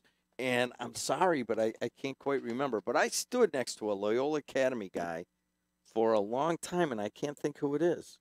Well, you were in the 5 years. Yes. In 5-year futures, correct? Yes, 5 years. So Pat Shea was Pat Shea. Right. That's who it is. Right. So Pat Shea not only is a Loyola Academy guy, but Pat went to Holy Cross College in Worcester, Mass., which is where I went as well. So Pat and I'm a year ahead of Pat, but we went to high school and college together.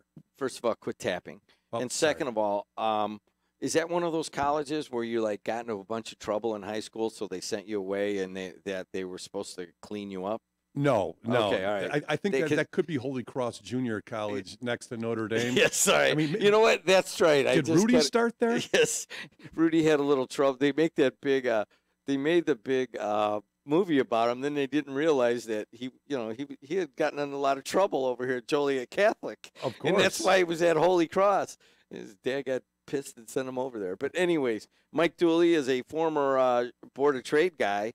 Where I was, Mad Mac, his name is Mike McInerney, was a floor jockey on from one of the desks, and he's texting me profusely right now, and I'm not going to read them because they always contain cuss words. But he's another guy. He's probably going, I know that dude. So, Mike, you were on the floor for how many years? I was on the floor. Move on up to that mic a little bit, will you? There you go. I was on the floor for 25 years. Oh, really? You look pretty good for that. Well, it's because I have a hat on. I mean, right. Maybe it's blocking out some of the aging.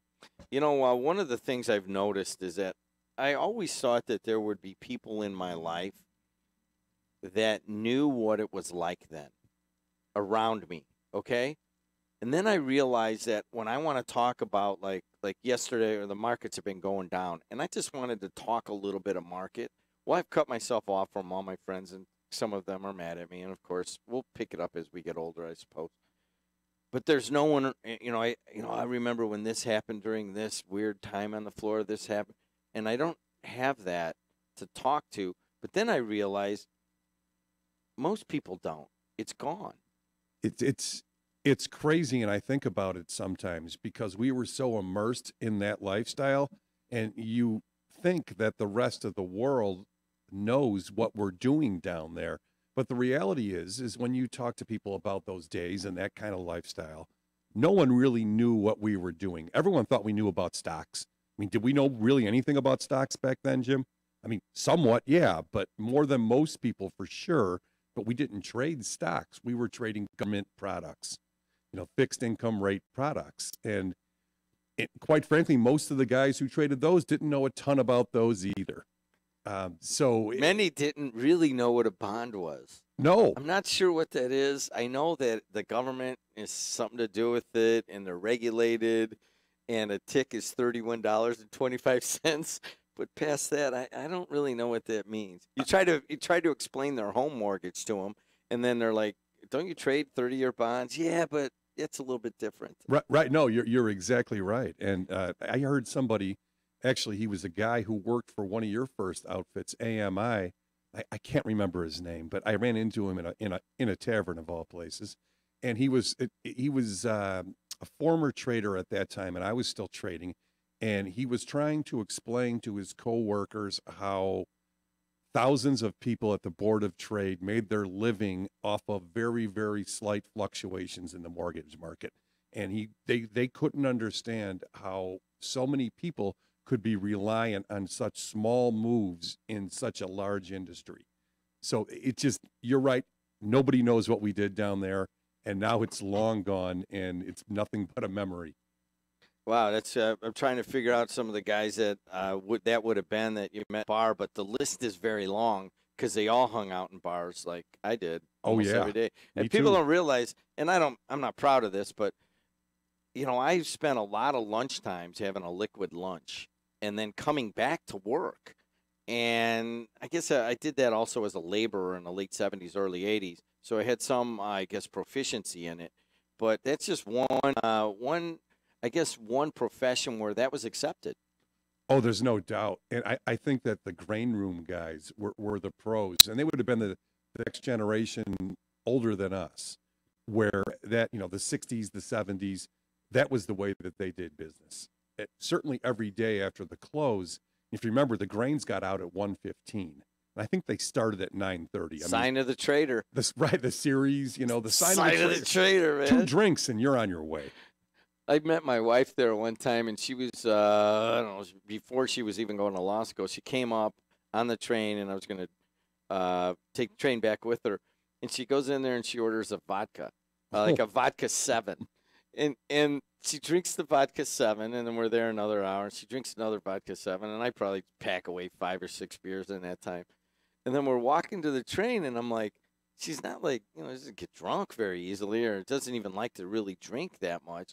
But I'm like, she's like, oh, my gosh, I'm dizzy. I'm like, well, what is it? She goes, that was the strongest drink I ever had in my life. I'm like, was there any 7-Up in it? She goes, I don't know. I mean, that was just how they liquored up back then. Jim, my first experience there was as a very young man just out of college, right around Christmas. It could have even been Christmas Eve. And we were open Christmas Eve. It was a half day. And I went down there with some of the older guys, and I had a couple drinks. I got on the wrong train home. I thought I was an experienced guy at this point, but those drinks were so strong. So many people have fallen prey to that. Well, one day we'll do a whole series on that. I've often thought I would do a podcast on that stuff. Hey, listen, you've got Mike has moved on to a much more honorable profession now, and you're doing something with St. Francis de Sales High School right over here at 101st and Ewing. Is that right? Yes, sir. 101st and Ewing. Tell us about this program. So St. Francis de Sales is undergoing some changes, mostly brought about by the Big Shoulders Fund, who is my employer. So what we're trying to do is go from a tuition financial aid-based model and shift over to one where it's the kids get involved in a work-study program. And in that work-study program, each student works a white-collar type job 1 day a week, and the other 4 days a week the student goes to, and it participates in the rigorous college prep curriculum that's being installed at DeSales slowly over the last several years. DeSales, let's see, I think Tiffany Bell went to DeSales. That's one person I know that. But anyways, she's a Munster mom here. And DeSales has a long history. It's a little school. Yes. It's a little high school. And it has been, and I just know this because I've donated to this over the many years, and also know many of the Catholic guys that I hung out with at the Board of Trade were big supporters of the Big Shoulders Fund. I've tried to talk about it here. We don't have a similar thing in the Gary Diocese or in Gary Hammond, East Chicago. Explain what the Big Shoulders Fund is. So the Big Shoulders Fund provides support to Catholic grammar schools and high schools that are primarily within the city limits of Chicago. And we provide curriculum support, staffing support, any educational needs that qualified schools may have. But most importantly, we provide financial assistance to the students so they could attend Catholic schools and not get lost in the cracks of attending failing Chicago public schools. So some numbers for you. Last year, the Big Shoulders Fund provided assistance to 78 schools, I believe about 68 grammar schools and eight or 10 high schools. All inner city. Well, all over the city, but primarily it's always in impoverished areas. The fund, one of the conditions is that for someone to receive the financial aid, that they have to prove that they need that aid. And so there's a lot of little public, not even little, a lot of Catholic schools in Chicago that have benefited from the Big Shoulders Fund. I don't know how many would be closed if it weren't for the Big Shoulders Fund. So this is a point that I want to point out there to the rich Catholics in Lake County and Gary Diocese. This is a very good role model, and that's not what we're here to talk about right now. But I know a lot of guys in Chicago. You don't say, "Hey, man, where'd you grow up?" Like around here, you say, "Oh, I grew up in Griffith. Hey, I grew up in St. John. I grew up in EC." There they say what parish they grew up in, and that's what the Catholic people do. And the Catholic guys are still attached to that, and the Catholic women, and they give back. And this Big Shoulders Fund is, I don't know, hundreds of millions of dollars over the years. And many of those impoverished area Catholic schools would be closed if not for the Big Shoulders Fund, where Mike is working for now. So I don't mean to move you around on the description of the Big Shoulders Fund. But let's get back to DeSales. This is an innovative model. So instead of going to school 5 days a week, these kids are going to go to school 4 days a week, and then they're going to work 1 day a week at a business. Exactly. And how the program works, Jim, is 4 students share one job. And student A would go to school on Monday. Go to work. Yes, I'm sorry. Go to work on Monday. Student B would go to work on Tuesday, C Wednesday, and D Thursday, and then Friday would be a revolving day where the first week student A would work Friday, the second student B would work Friday. So typically the teams are comprised of a freshman, sophomore, junior, and senior, which helps the businesses in their training of the students. So the first month on the job training, it kind of would be a non-ending training cycle, it would seem, probably to an employer, but the kids pick it up really fast. And after that first month, all the kids will be up to speed more or less. And the good news is that for the next three years, you'll be getting those same kids back. And you'll only have to train one new student each year. So it's at 101st in Ewing. So it's very close to Whiting, very close to the east side, Hegewisch, all of these areas, even East Chicago. You probably take somebody there, or even Hammond, North Robertsdale.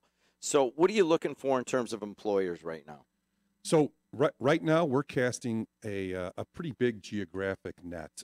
Our goal is to put the kids in a white-collar environment where they could see and learn the skills of the office place, to get up on time, to get to work, to learn how to deal with your coworkers, to answer the phone, to do all the little things that come second nature to a lot of people who have gone on to college and have parents who went to college. But the people that we're serving at St. Francis de Sales in many cases are recent arrivals in America, and parents don't have that education where they could pass on to their kids. Well, this is how you do it in this setting. So what we're looking for is any business who would be willing to employ a team and be a jobs partner with St. Francis de Sales. And we'll travel. We're looking out in Tinley. We're looking in Orland. We're really looking in Northwest Indiana. So any business there that fits that mold, it doesn't have to be, a Fortune 500 company. It could be a local insurance agent could say, hey, maybe I can't support a team of 4 students, but I could take a team of 2.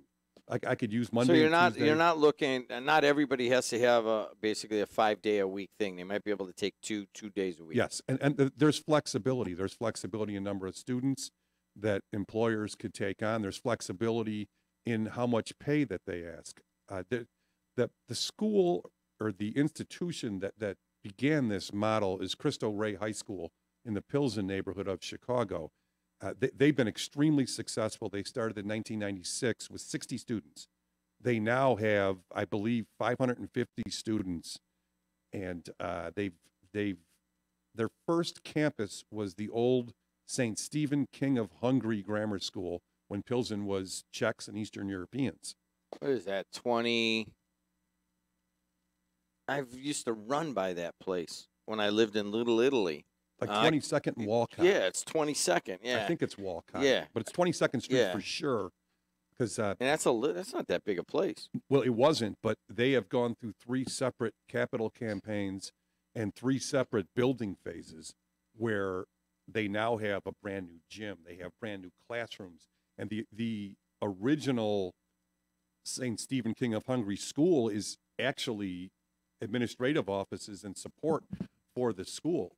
So it's a beautiful place. 22nd Place, which is 1 street south of 22nd Street, actually dead ends into their campus because they built a bridge, like the old one between the SIBO and the Board of Trade across Van Buren. They built a bridge which connects the original St. Stephen's School with the Cristo Rey High School. Typical Irish Chicago dude, Board of Trade guy talking with his hands. That's crazy. I haven't seen that in a while at the end of the table there. Rah, rah, rah, rah, hands all in the air. I'm not that far removed from it, Jim. You aren't. Hey, this is Mike Dooley. If this sounds interesting to you about St. Francis de Sales, get a hold of Mike. Mike, how do people get a hold of you? So the best way to get a hold of me is through St. Francis de Sales High School and our principal, John Kimmick. John couldn't be here. He was scheduled to be here this morning, but he had an emergency at home. Everything's okay, but he couldn't be here with us this morning. All right, Mike Dooley, John Kimmick, St. Francis de Sales. If this sounds like something, especially if you're in the Robertsdale Whiting area, and you're like, hey, I'll take a flyer on some kids coming in and working in your office. We have a lot of youth around here, I'll tell you that. And it always, it just adds to the environment around here. And not only that, a lot of them have gone on to some pretty good jobs. I've grabbed kids as young as 15. We still have Christina Cortez. I grabbed at 15. Jordan Beasley grabbed Miguel Flores. I've got Shamari Walker now from Gavitt over here. And it's truly a rewarding experience. And quite frankly, you get some pretty good talent for a pretty cheap price. So everybody wins on this whole thing. All right, Mike Dooley, will keep us updated on this, will you? Yeah, absolutely, Jim. Thank you. Thanks a lot. All right, guys, I'll be right back with it, and I'll update you on the roads. But what time is it? It's time to go to Albert's. All right, Joshy boy, this Valentine's Day is Mom and I's 50th anniversary. So why don't you tell them all the great stuff we've got for Valentine's Day? You know, Dad, we're doing our greatest promotion of the year at Valentine's Day because anybody who comes in and spends $99, you get chocolate, you get flowers, you get dinner, and you get the jewelry. I mean, I don't know how I do it, but what an amazing deal. I don't know how you do it either, Josh, but let's hope we see everybody at Valentine's Day. Hey, we'll see you this Valentine's Day. Thanks. Bye-bye. Some exclusions apply. Albert's Jewelers is located at 711 Main Street in Cherville and also inside South Lake Mall. See albertsjewelers.com for more information. Jedi's Garden Family Restaurant, located at the corner of Klein and Ridge, is Griffith's locally owned family restaurant with a down-home feel and made-from-scratch favorites you will love. Open daily from 5 a.m. to midnight, Jedi's has you covered with breakfast omelets, salads, stir-fry, seafood, and steak sandwiches. In addition to our award-winning lemon rice soup, 4 additional soups are served daily. Along with our recently expanded spirits menu, Mondays are half-price margaritas and Wednesdays are $1 off domestics. Mention WJOB for 20% off your order. We'll see you at Jedi's at the corner of Klein and Ridge. Hey, who's ready for Polish, huh? Come on, man. Who's ready for Polish? Yes. Who's ready for a Polish? Who's ready for a Polish? Who's ready for a Polish? Who's ready for a Polish? Who's ready for a Polish? Who's ready for a Polish? Vodka Johnny is ready for a Polish. Who's ready for a Polish? Who's ready for a Polish? Who's ready for a Polish? I don't know. Who's ready for a Polish? Who's ready for a beer? Who's ready for a Polish? Big Frank Sausage, 1417 Carroll Street, right here in beautiful Roxana, East Chicago. 219-378-9556. Smacznego i na zdrowie. If you've been arrested or convicted of a crime in the state of Indiana, listen up. You need legal counsel. Doesn't it make sense to call an attorney who not only knows the law, but who knows the system? I'm Nicole Bennett, a former deputy Lake County prosecutor. I do know the system and how to help you with your criminal case. From traffic tickets to cleaning up your driving record to obtaining specialized driving privileges under the new 2015 Indiana law and misdemeanor and felony charges. And as many of you have experienced, I can even have your criminal record erased. Call me at Westland and Bennett in Cherville, 219-440-7550. Again, 219-440-7550. Knock, knock, who's there? 734 in the Calumet region. I'm Jim Tiedlow, host of JED in the region.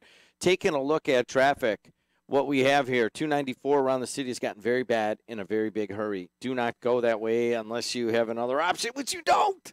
You got to wait it out. Cicero all the way up almost to the Eisenhower, stop and go. 80 going east and west. If you want to go out to central Illinois, you should be okay there. Not that you would want to.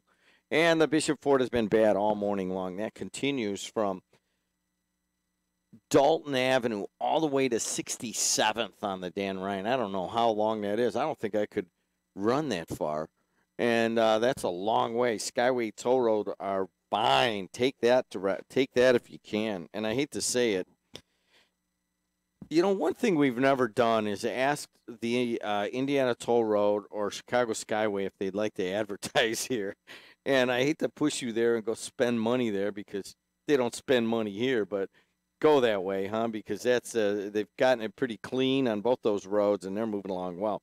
What is not moving along well is the Borman Expressway, which, of course, doesn't cost any money. Earlier accident in the Land of Doom between Calumet Avenue and Torrance Avenue on westbound, and that has things backed up all morning long, Calumet Avenue to Broadway. I could use some texts when that finally starts to clear. All you got to do is text to 219-845-1100.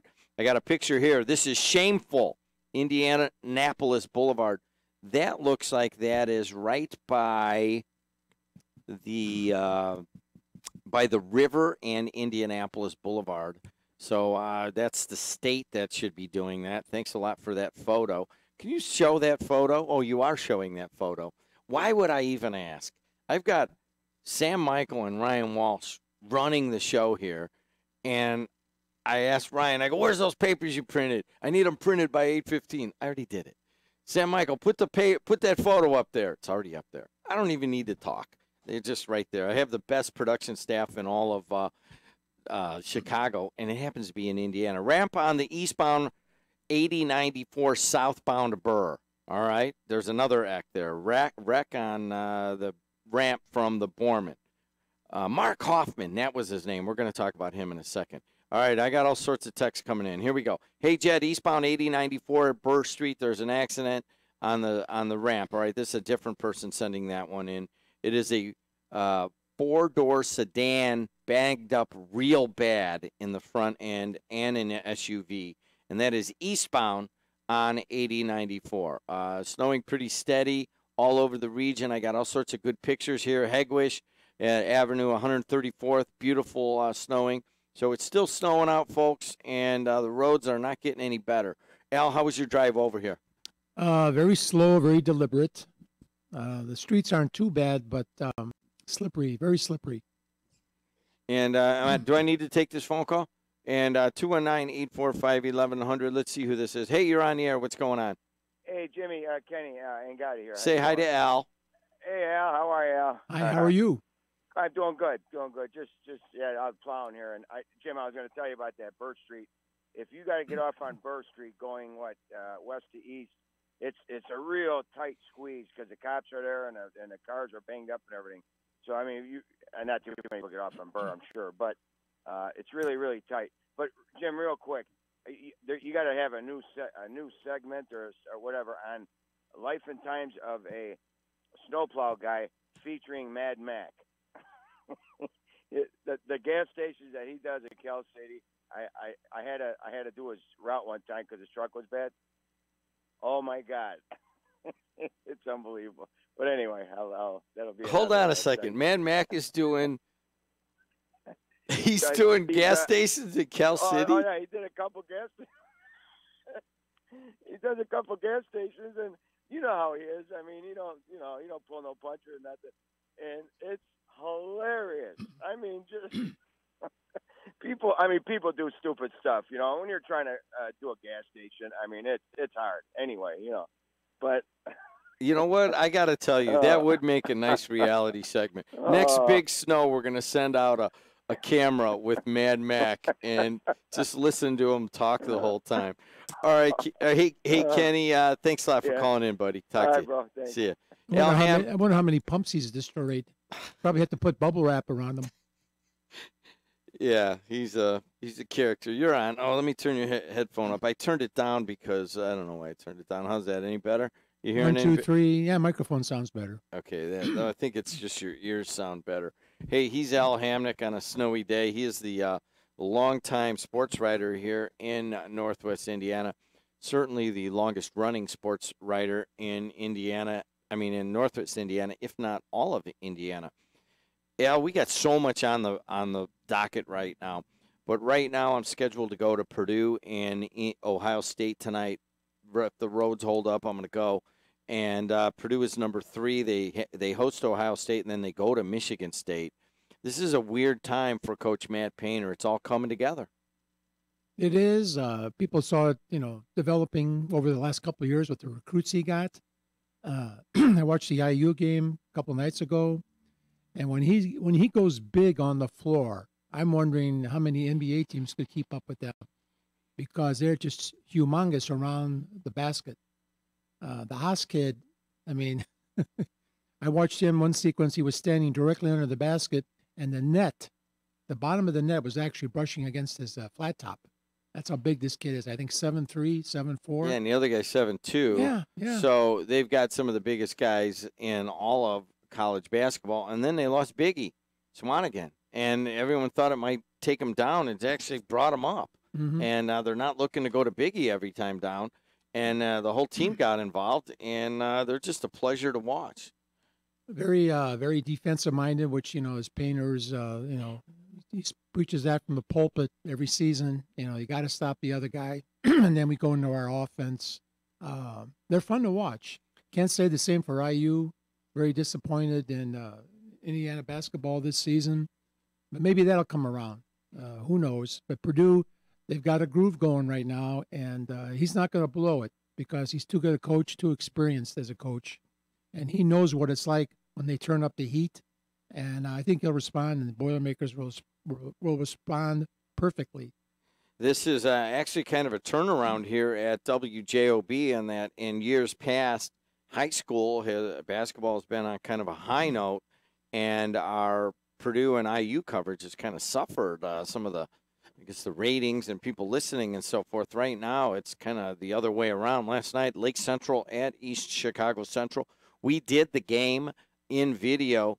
Hugely disappointing numbers for that, by the way, on the video. And then there was about 200 people in the stands. What's going on? Well, East Chicago is a down year. They really have no star power. I just think boys basketball this year, you have maybe 1 or 2 teams that are respectable. I don't think we're going to have anybody get out of the regional, depending on the setups at the regionals throughout Northwest Indiana. I just don't think we're that good this year. I don't think the girls' basketball was that good. 1 or 2 teams, again, that kind of flex their muscles consistently, but I don't see any girls' teams going far in the tournament right now. I guess that happens. Seems like we've been kind of in a little drought with on the boys' side. We don't have that one kid that, doggone it, on a day like this, I'm going to pop my $7 down and go see him play. There's just not a kid around here that's that enticing to come to a basketball game and brave the elements. I've read about some good freshmen at some of the schools that are scoring machines. But again, they're at small schools like Lake Station, River Forest. You wonder, what's your competition like? Could anybody do what you're doing against your competition? So we'll have to wait and see. But they keep, turning out great teams down Indianapolis area, Fort Wayne area. I think this year we're going to be on the sidelines, girls and boys, real quick. He's Al Hamnick. You want to talk to him, 219-845-1100. Only a one above-average player in the area, Newman, according to one texter. Another texter, first-time painter's ever been called too good a coach. And there you go. We'll get back to some of those other comments that are coming in. And if you'd like to comment, 219-845-1100 is the phone line and the text line. You can also leave us a Hey Jed message with the Hey Jed app. Hey, listen, Al, we've got a couple of things that we got to talk about. You want to take Griffith or you want to take Valpo first? Well, they're both kind of enticing. They're both the type of story that even if you're not a big sports fan, you want to read it just to see what the information is all about, what the dirt is all about. Griffith Hammond High was long overdue in discontinuing their competition in all sports. They've had they had friction in basketball, certainly in football, going way back 20 years. Soccer, baseball, I think has been not too eventful. But when you have that kind of history, and it's not as much with the players or the coaches as it is with the fans. I mean, I love Hammond High. I covered Hammond High when Bernie Kruger and all those guys were roaming the sideline and with class and style. But the fans, for some reason, have changed, and they're edgy. And when they go places or at their own court or their own field, they just can't seem to compose themselves or act appropriately. And Griffith has been sucked into some incidents, a varsity brawl in basketball, a freshman brawl, not really a brawl, but, an ugly incident in boys basketball. A lot of social media hate seems to be going on between the two schools, which only fuels this on game night. So people might say, well, that's not the way to handle this situation. Well, yes, it is. What we're talking about is that Griffith and Hammond have had these on-again, off-again games for a number of years. There's been a couple of violent situations. Of course, the 2015 one went viral on YouTube, and that was the fight with the kids on the floor and the parents coming out onto the floor. You had an incident at a freshman game this year, which the coach actually had some charges against him. And you have had other incidents at other sports. And next thing you know, there was supposed to be a high school basketball game last night that did not happen because Griffith and Hammond High have agreed not to play each other. Griffith Athletic Director Stacy Adams, and, of course, the Hammond longtime athletic director Larry Moore Sr. Al, you're a Griffith alum. You're close to the school and you live in Highland. You've been around Griffith pretty much all your life. What does this make you feel as a Griffith alum? I just don't want to see incidents in the paper. I don't want to hear about, you should see this video from the game last night. Oh my gosh, everybody was, throwing punches and, women were coming down from the stands and, girls were fighting each other. I don't want to hear that. I don't want to read it anymore because it's embarrassing. We're not a third world country where, we come at each other with shields and spears and throw rocks at each other. You got to act civilized when you play any sport, high school, college, pro. You just can't act like an idiot. And for some reason, the situation between these two schools has grown almost to where you could expect something maybe to go wrong, either a couple of technicals, some action up in the stands between fans. And I don't know if that'll ever be soothed over. The best way to prevent this, it's like a cancer. You find out you have cancer, you go in, God willing, they operate, get rid of it. this relationship or this rivalry, and it was a good one, should be ended, because I don't see these two schools ever coming together in a real friendly, let's bury, let bygones be bygones and act like gentlemen and young ladies. I don't ever see that happening because of the proximity, the tradition of both. So it was long overdue. They should have done this. I mean, Ryan and I were talking about football when Tim Zazada was the coach, and they beat upset Griffith with Russ Radke at Griffith, and I think it was a playoff game. Even that far back, we've had instances between the two programs, all the way across the board almost. I'd say in more than half the sports each school offers. So that's a warning sign right there. That's a red flag that you got to back up and say, what's best for the fans, our publicity statewide. And Griffith took a beating, and Hammond took a beating in 2015 downstate. They were watching us since then out of the corner of their eye. And then when the freshman incident happened, it was like, oh, there's Hammond and Griffith again. Well, this isn't fair to either school. All it takes is a couple of fans, a coach that's more anxious, a player that's popping off on social media to ruin the whole thing for everybody. So I welcome this, this withdrawal from each other's schedule. How on the other side of that is, though, how do you not behave well enough to have a high school game?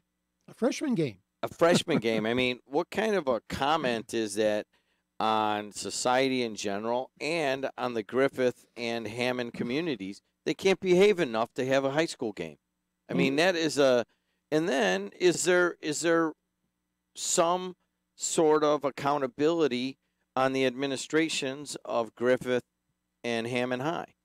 I mean, I understand, just let's not play each other anymore.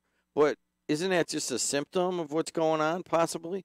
If you can't control your players and your fans enough to have a high school game, what is really going on at your high school? What do you want to do? Put metal detectors, frisk everybody when they come in, have them sign a statement, that they will not act up, and if they do, they'll be fined. The only way to do this is just to keep the two sides separated.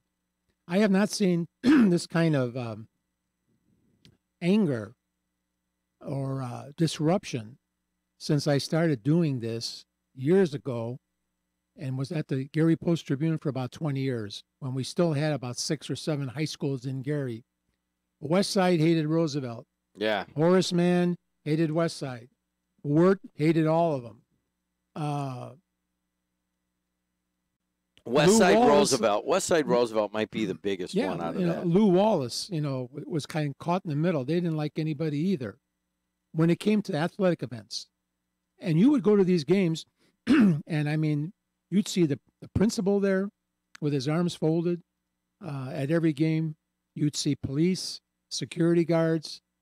Years ago when East Chicago, Washington was a high school, if you covered a game there, and I covered a game one night when they had a tremendous brawl between ECW and West Side, and JOB was sitting in front of me, in the media section, and this was maybe 71, 72. They came down from the stands behind me, the East Chicago people, to get into it with the West Side people, and they literally jumped over me onto the table where the two WJOB guys were. I think John Premitz was doing the game. Landed on the table and then kept flying down the bleachers till they got on the court. And, it took about 10 minutes to restore order. And I saw that and I thought, well, it's just two schools that don't like each other. But there were a lot of schools that didn't like Washington or EC Roosevelt because they were so good. Now you're seeing this more often on a smaller scale, but you're still seeing fans and players and coaches that don't care for each other that much for one reason or another. And we didn't even have social media back then, 30 or 40 years ago. You can imagine what it would have been like if we had. Let's go to Dave from Gary. Dave from Crown Point, I mean. Hey, Dave, how are you? Hey, guys. Good morning. How are you? Good. You guys are trying to put your finger on, what has transpired, has changed, and what's causing this evolution with, the situation with Hammond High and Griffith. And there's two things that stick out at me specifically. And Jim, I think you just touched on the one, and it's the administration at both schools not stepping up and taking a stronger position of zero tolerance as it pertains to this type of behavior. But, we can't look beyond the fact that, the 800-pound gorilla in the room is the starkly changing demographic of both communities, Griffith and Hammond both. Ever since 30 years ago, Daley decided to rip down Cabrini Green and the Robert Taylor homes. A lot of the low-income housing was not available in the southeast side of Chicago anymore. So a lot of that populace has transitioned into northwest Indiana, more affordable, close to where they were. And let's face it, the demographic has changed. Crime rate's up. I hate to say it. It is what it is. And I think that changing demographic has more than anything to do with the fact that we have this type of behavior in our urban schools. Well, Dave, there's always been in the region kind of a turnover racially and ethnic-wise. I mean, even Al's referring to the East Chicago of the 70s and so forth. That was an influx of immigrants that had come into East Chicago and had kind of, changed the nature of that city. And you do have Griffith and Hammond. It doesn't matter if you're a black person or a white person right now. You kind of know that those have gone from mostly white to mostly or very substantially Hispanic and black schools now. And that is the reality of it. But why? I mean, we've always had the influx of new people coming into schools, and we've been able to. We've had fights, and I know that at white schools, at Hispanic schools, black schools, it doesn't matter. Why can't we handle this changing demographic and still have a high school game? Just let the record show, Jim. You're the one that brought race into the discussion. I did not bring race into this discussion. Okay, just let the record show. Well, I mean, it's the elephant in the room when you start talking about Robert Taylor homes, and I get that part of it, and it is a part of the discussion, just as it's always been part of a discussion when a community is changing, and we are an area where the communities change every couple of generations. Okay, well, I don't know if that's the main factor here, because it's not just one race or one group or anything. It's two schools that can't get their act together, and that's how I look at it. Who better to ask than your co-host today, Al Hamnick? Al, can you give me a description of the Mansards 30 years ago compared to the Mansards today? Oh, I lived in the Mansards 30 years ago, and to get in was almost impossible. Yeah, to get in was almost impossible. Then it went really downhill quick. People coming in from Illinois, living with other people that were there. It changed racially. It changed quite a bit. And then Griffith Police decided to really bear down. The ownership changed a couple of times. And now, from what I understand, it's a very good place to, for seniors, for young kids starting out. It's a very good place, to build a nest, whether you want to be there, a few years or the rest of your life. And it took a while. It took enough negative publicity to shake this thing up. And it was ugly. I mean, I can remember the police reports about the arrests that were held there almost on a weekly basis. People that had held up a gas station and were hiding in a dryer in the laundry room. And the cops, came and arrested this individual or whatever. It was kind of shameful. But I think going back to what you two guys were talking about, I think a lot of it has to do with the administrators. You got to be a badass administrator. You cannot put up with this kind of stuff at games, even if it means having, every athlete and their parent come in before a game and say, look, we're not going to tolerate this tonight. You get out of line. You're never coming back to our gym again, period. That sounds kind of like, anarchy, but you have to really let these people know that when you walk in, you forfeit any rights to be an idiot. And I don't think enough of them do that. Al, I'm with you entirely on this. And you go to a Maryville Crown Point game, which I went to a couple of weeks ago. And it was like, a love fest.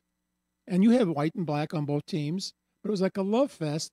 But you looked around, and there was almost as many administrators there just watching as there were coaches and teachers in the stands. All right. So I'm gonna pile on this in that, if there's a problem here, right? If somebody has given bad coverage or we didn't cover something or something was said or whatever, where does that go? It comes right to me. It's my desk, and that's where it stops, and it's my responsibility. And I want everybody to know that my name's on all of that. Now, all of a sudden, you have these problems at these schools.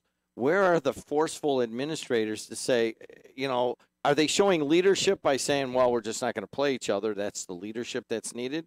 Or are they showing leadership to say, hey, listen, we're not going to have any fans. No fans. We're just going to stand there. Whatever it is. That's the same thing. That's the same thing. But whatever it is, I'm not seeing leadership here. And there's got to be an accountability from all the way from a weenie school board in Griffith to superintendents to the athletes. It's not just Stacy Adams. He's got a whole community behind him. Griffith is traditionally a community that will stand up to the challenges that it has. It had challenges of big crime in the Mansards. They stood up to that. Let's make this a great, let's change this energy around. They've had big challenges in the past. They're not standing up to it right now. Do you realize now, can you believe this? I can't believe I'm saying this in the year 2018, that athletic directors don't even go to all the games now. You understand that? That's not true. Yes, it is. Yes, I was at the game last night. The athletic director was not there. I've been to many games where there's some athletic directors that don't even go to 50% of the games. Well, I mean, that's a symptom. And so my thing is this, is that there has to be accountability at the administrative level. This is, the fans, all the students, social media. That's a bunch of bull crap. Hey, as much as things you say haven't changed or have changed, why are we going to the sportsmanship dinner next week? Why was a sportsmanship dinner set up 58 years ago? Because there was a fight in the stands. So Hammond High and Tech, was it? Or? Hammond High and Tech. Hammond High and Tech. So we're That's going very there. similar. I'm just saying. So what really has changed? Not much has changed. Not much has changed. But the difference, if you ask me, in this particular situation, people talk about the different races. I did the game last night. My first game last night this year, East Chicago against Lake Central. That's one school that's predominantly white, and one school that is the team is 100% African American. There was no fights. Everybody played hard. There was a little bit of chirping. The officials took care of it. That's what you have in a game when it's competitive. I saw people that I know from both sides reminiscing with each other. I heard you were shaking hands with half the people there. Because I knew half the people there. Sam said you were running for office, baby. But what I'm saying is the reason is many of those people that moved out to the Lake Central area originally are from East Chicago. We got to take So calls. when they came in, they went and said hello. Why is it so difficult for wait till 8:05 because there's no one that's getting off on this. All right. This is ridiculous. We're going to go to should about, be called as that. Dave Kuziak, Al Hamnick, and I are going to take the calls that are on right now, and then we'll go to Kuziak's paid program. So you're not paid yet, so watch your mouth, okay? Here we go to Rob. Rob, you're it. Go. Hey, good morning, sir. I'll be very brief. I don't think we can absolutely put race into this at all. I agree with you, Mr. D'Lo. I think almost all socially, if you look at the way things are now with our kids, I agree. If you make a mistake or if you're in a fight or something like that, you can't come back to the gym anymore. I don't think really race has anything to do about it. When I was a kid growing up, East Chicago, Roosevelt, East Chicago, Washington, there was always a little bit of that rivalry, but I just don't remember it being quite so bad as it is now, and maybe it's too much social media. So I have to agree with you. I don't think race has anything to do with it. I just think it's social media and the way things are put with our kids nowadays. I think we just need to be a little tougher. So I'll kind of hang up and let you comment, but thanks for taking the call. Hey, where'd you grow up? East Chicago. What part? Roxana. So you went to Roosevelt. Well, actually, you know what? My dad thought didn't want me to go with the Roosevelt hoodlums, so he had me go to Bishop Noel, which a different I set don't of think hoodlums. I don't think that helped very much. You know, here's the issue. When we have a situation where two schools can't play each other because of violence in the past, what do you do as the solution, Rob? I think it goes back to if a player's involved with some type of violence on the floor and he's not doing what the coach has said, or he gets out of line, he's off the team. That's it. It's plain and simple. What if it's He's the off fans? team. What if it's the fans? So that's a little bit tougher, I guess. Like Hamnick said, you can never come back to our gym again. Do you punish his kid for his outburst? I'm not sure. But I think if you drew the hard line and said they were going to get tougher on the kids, I think the parents will fall in line. Thanks a lot. Let's go to Carlotta King. Carlotta, how you been? Long time no talk. Long time no talk. As a former mother of a basketball player, a football player, I've attended many games, and I just tend to believe it starts top and it works down. I certainly agree the administration should take a harder look at what's going on, and the buck stops there. I'm a firm believer in management, planning, and it stops there. If the top can't get it together, certainly the people in the middle will never get it together.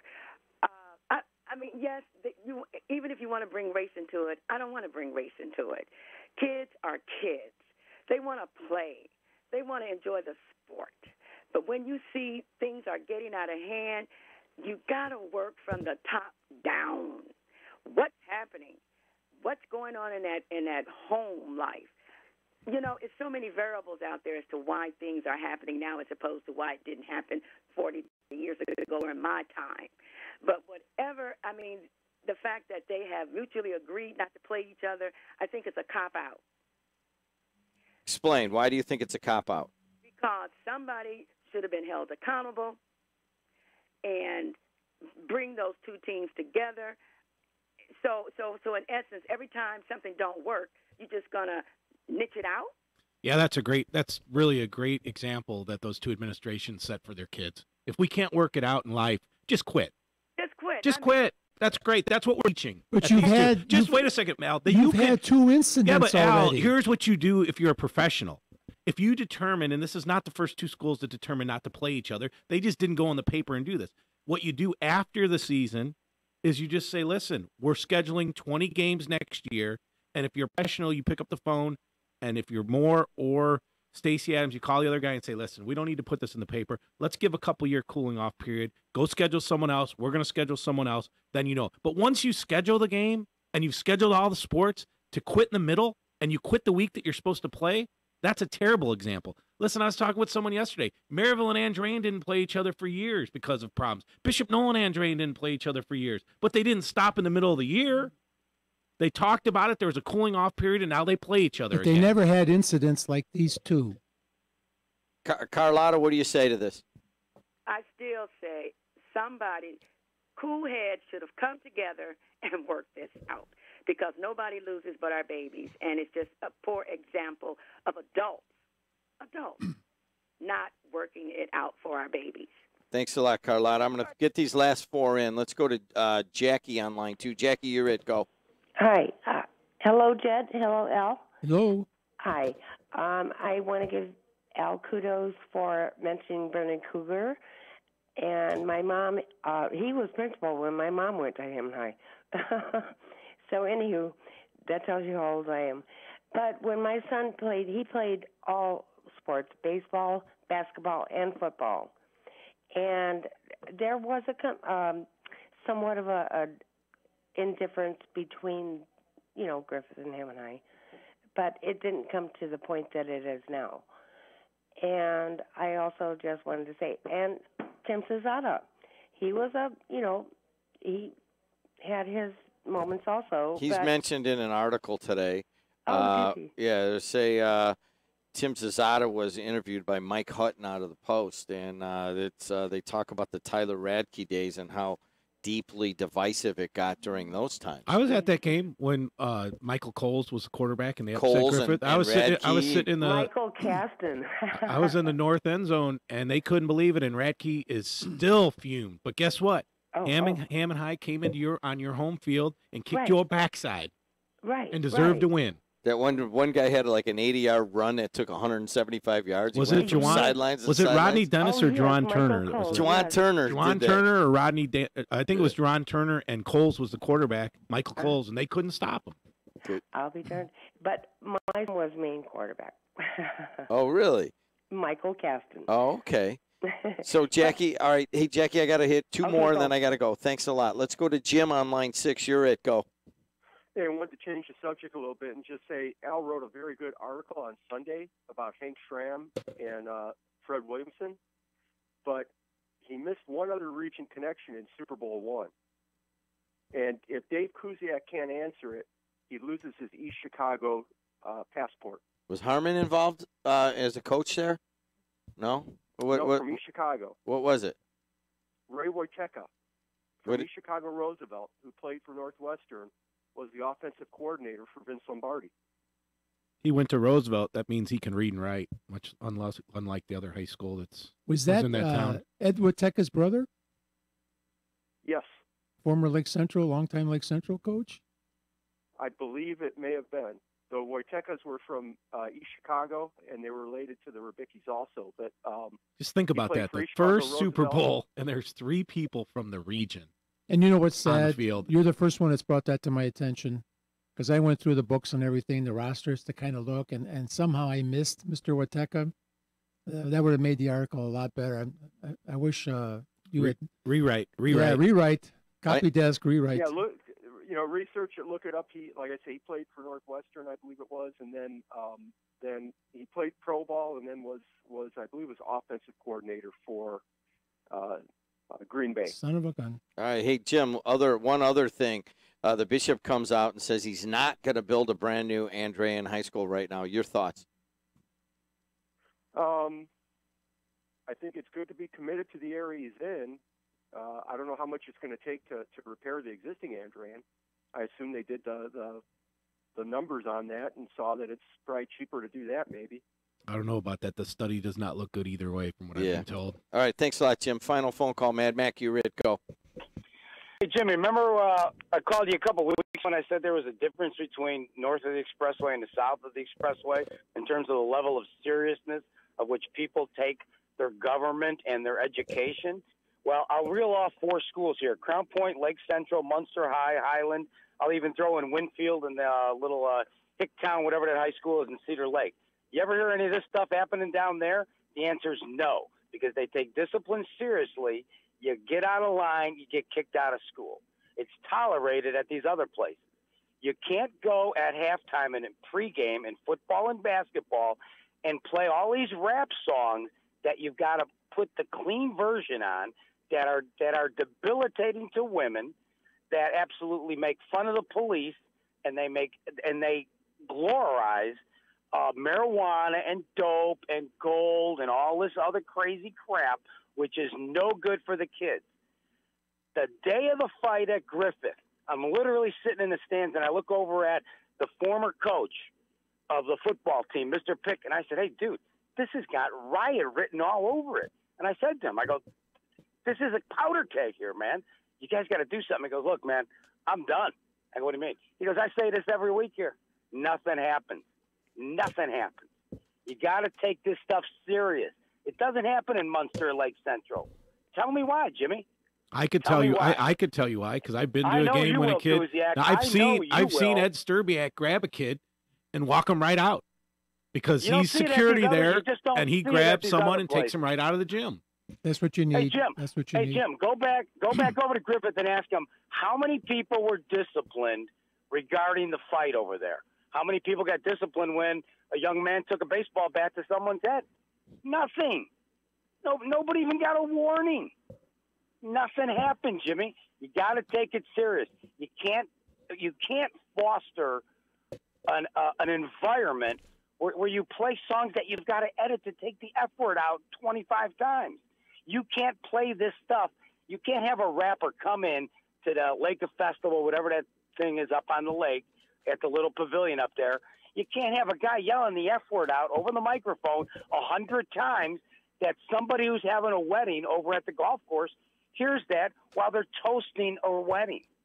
You just can't have that. All right, And you when got it. do Thanks a that- lot. We'll talk to you. Hey, Al, thanks for coming in. Final comment, go. The incident in 2015 with Griffith and Hammond High, they saw that pot boiling over during the JV game. Oh, and from lot of- what I hear, some of a the lot of coaches on the stuff- Griffith side were part of that. Yeah, a lot of stuff went down during the JV game. At that moment, this is where I go back to the administration. At that moment, they should have had all 4 teams, the 2 JV, the 2 varsity, meet somewhere, even if it meant stopping the JV game, and telling them, look, one of you get out of line or one of your fans get out of line, that's it. We're calling the game off, double forfeit, whatever. Didn't they break bread because they weren't invited to the? I thought they broke bread. Well, they had the banquet. After they didn't get invited to the sportsmanship dinner. I thought those 2 schools supposedly had some event together. And the media, remember, the media wasn't allowed to cover it. So I guess that wasn't good enough. But I'm thinking now we have to kill each other I'm thinking over a Hammond- basketball game. I'm thinking Hammond High did not show up for that banquet. Only Griffith. So okay, so here's remember. the irony of this whole thing. They're in the same sectional. They could play in the And section. I hope the good Lord's looking down, and I hope they draw each other at the beginning. We'll be there. If it is, hey, you want to sponsor high school sectional basketball or girls basketball this weekend, thanks to the town of Cherville for signing up. We put it out there. We've gotten cut a deal where we can do some of the games in video this year on Facebook and Twitter and on YouTube, and that just gets more coverage for the young athletes. So if you want to be one of the sponsors, Dave Kuziak. The most fundamentally sound team in the region is a girls basketball team. Lake Central. Lake Central. And it's not even close. That's because it's Joe Huppenthal. Well, they got 3 head coaches with over 60 years experience, and boy, do they put a game plan together, and boy, do those girls follow the game plan. And is it nice to see someone understand the fundamentals of the game of basketball? And I'll give you that. I think Joe Hup's doing a great job out there. The only issue I have with him is that he's good friends with Scotty Franker, and that means he's got bad habits. Stop. Hey, guys, I'm done. Thanks a lot, Al, for coming in. Dave Kuziak's going to go. This is his paid time. We're going to have 1 million cups. It's going to start at about 9:15. All right, guys, see you later. I'm Jim Deedlow. Stay warm and stay safe on the roads. Everything Italian. That's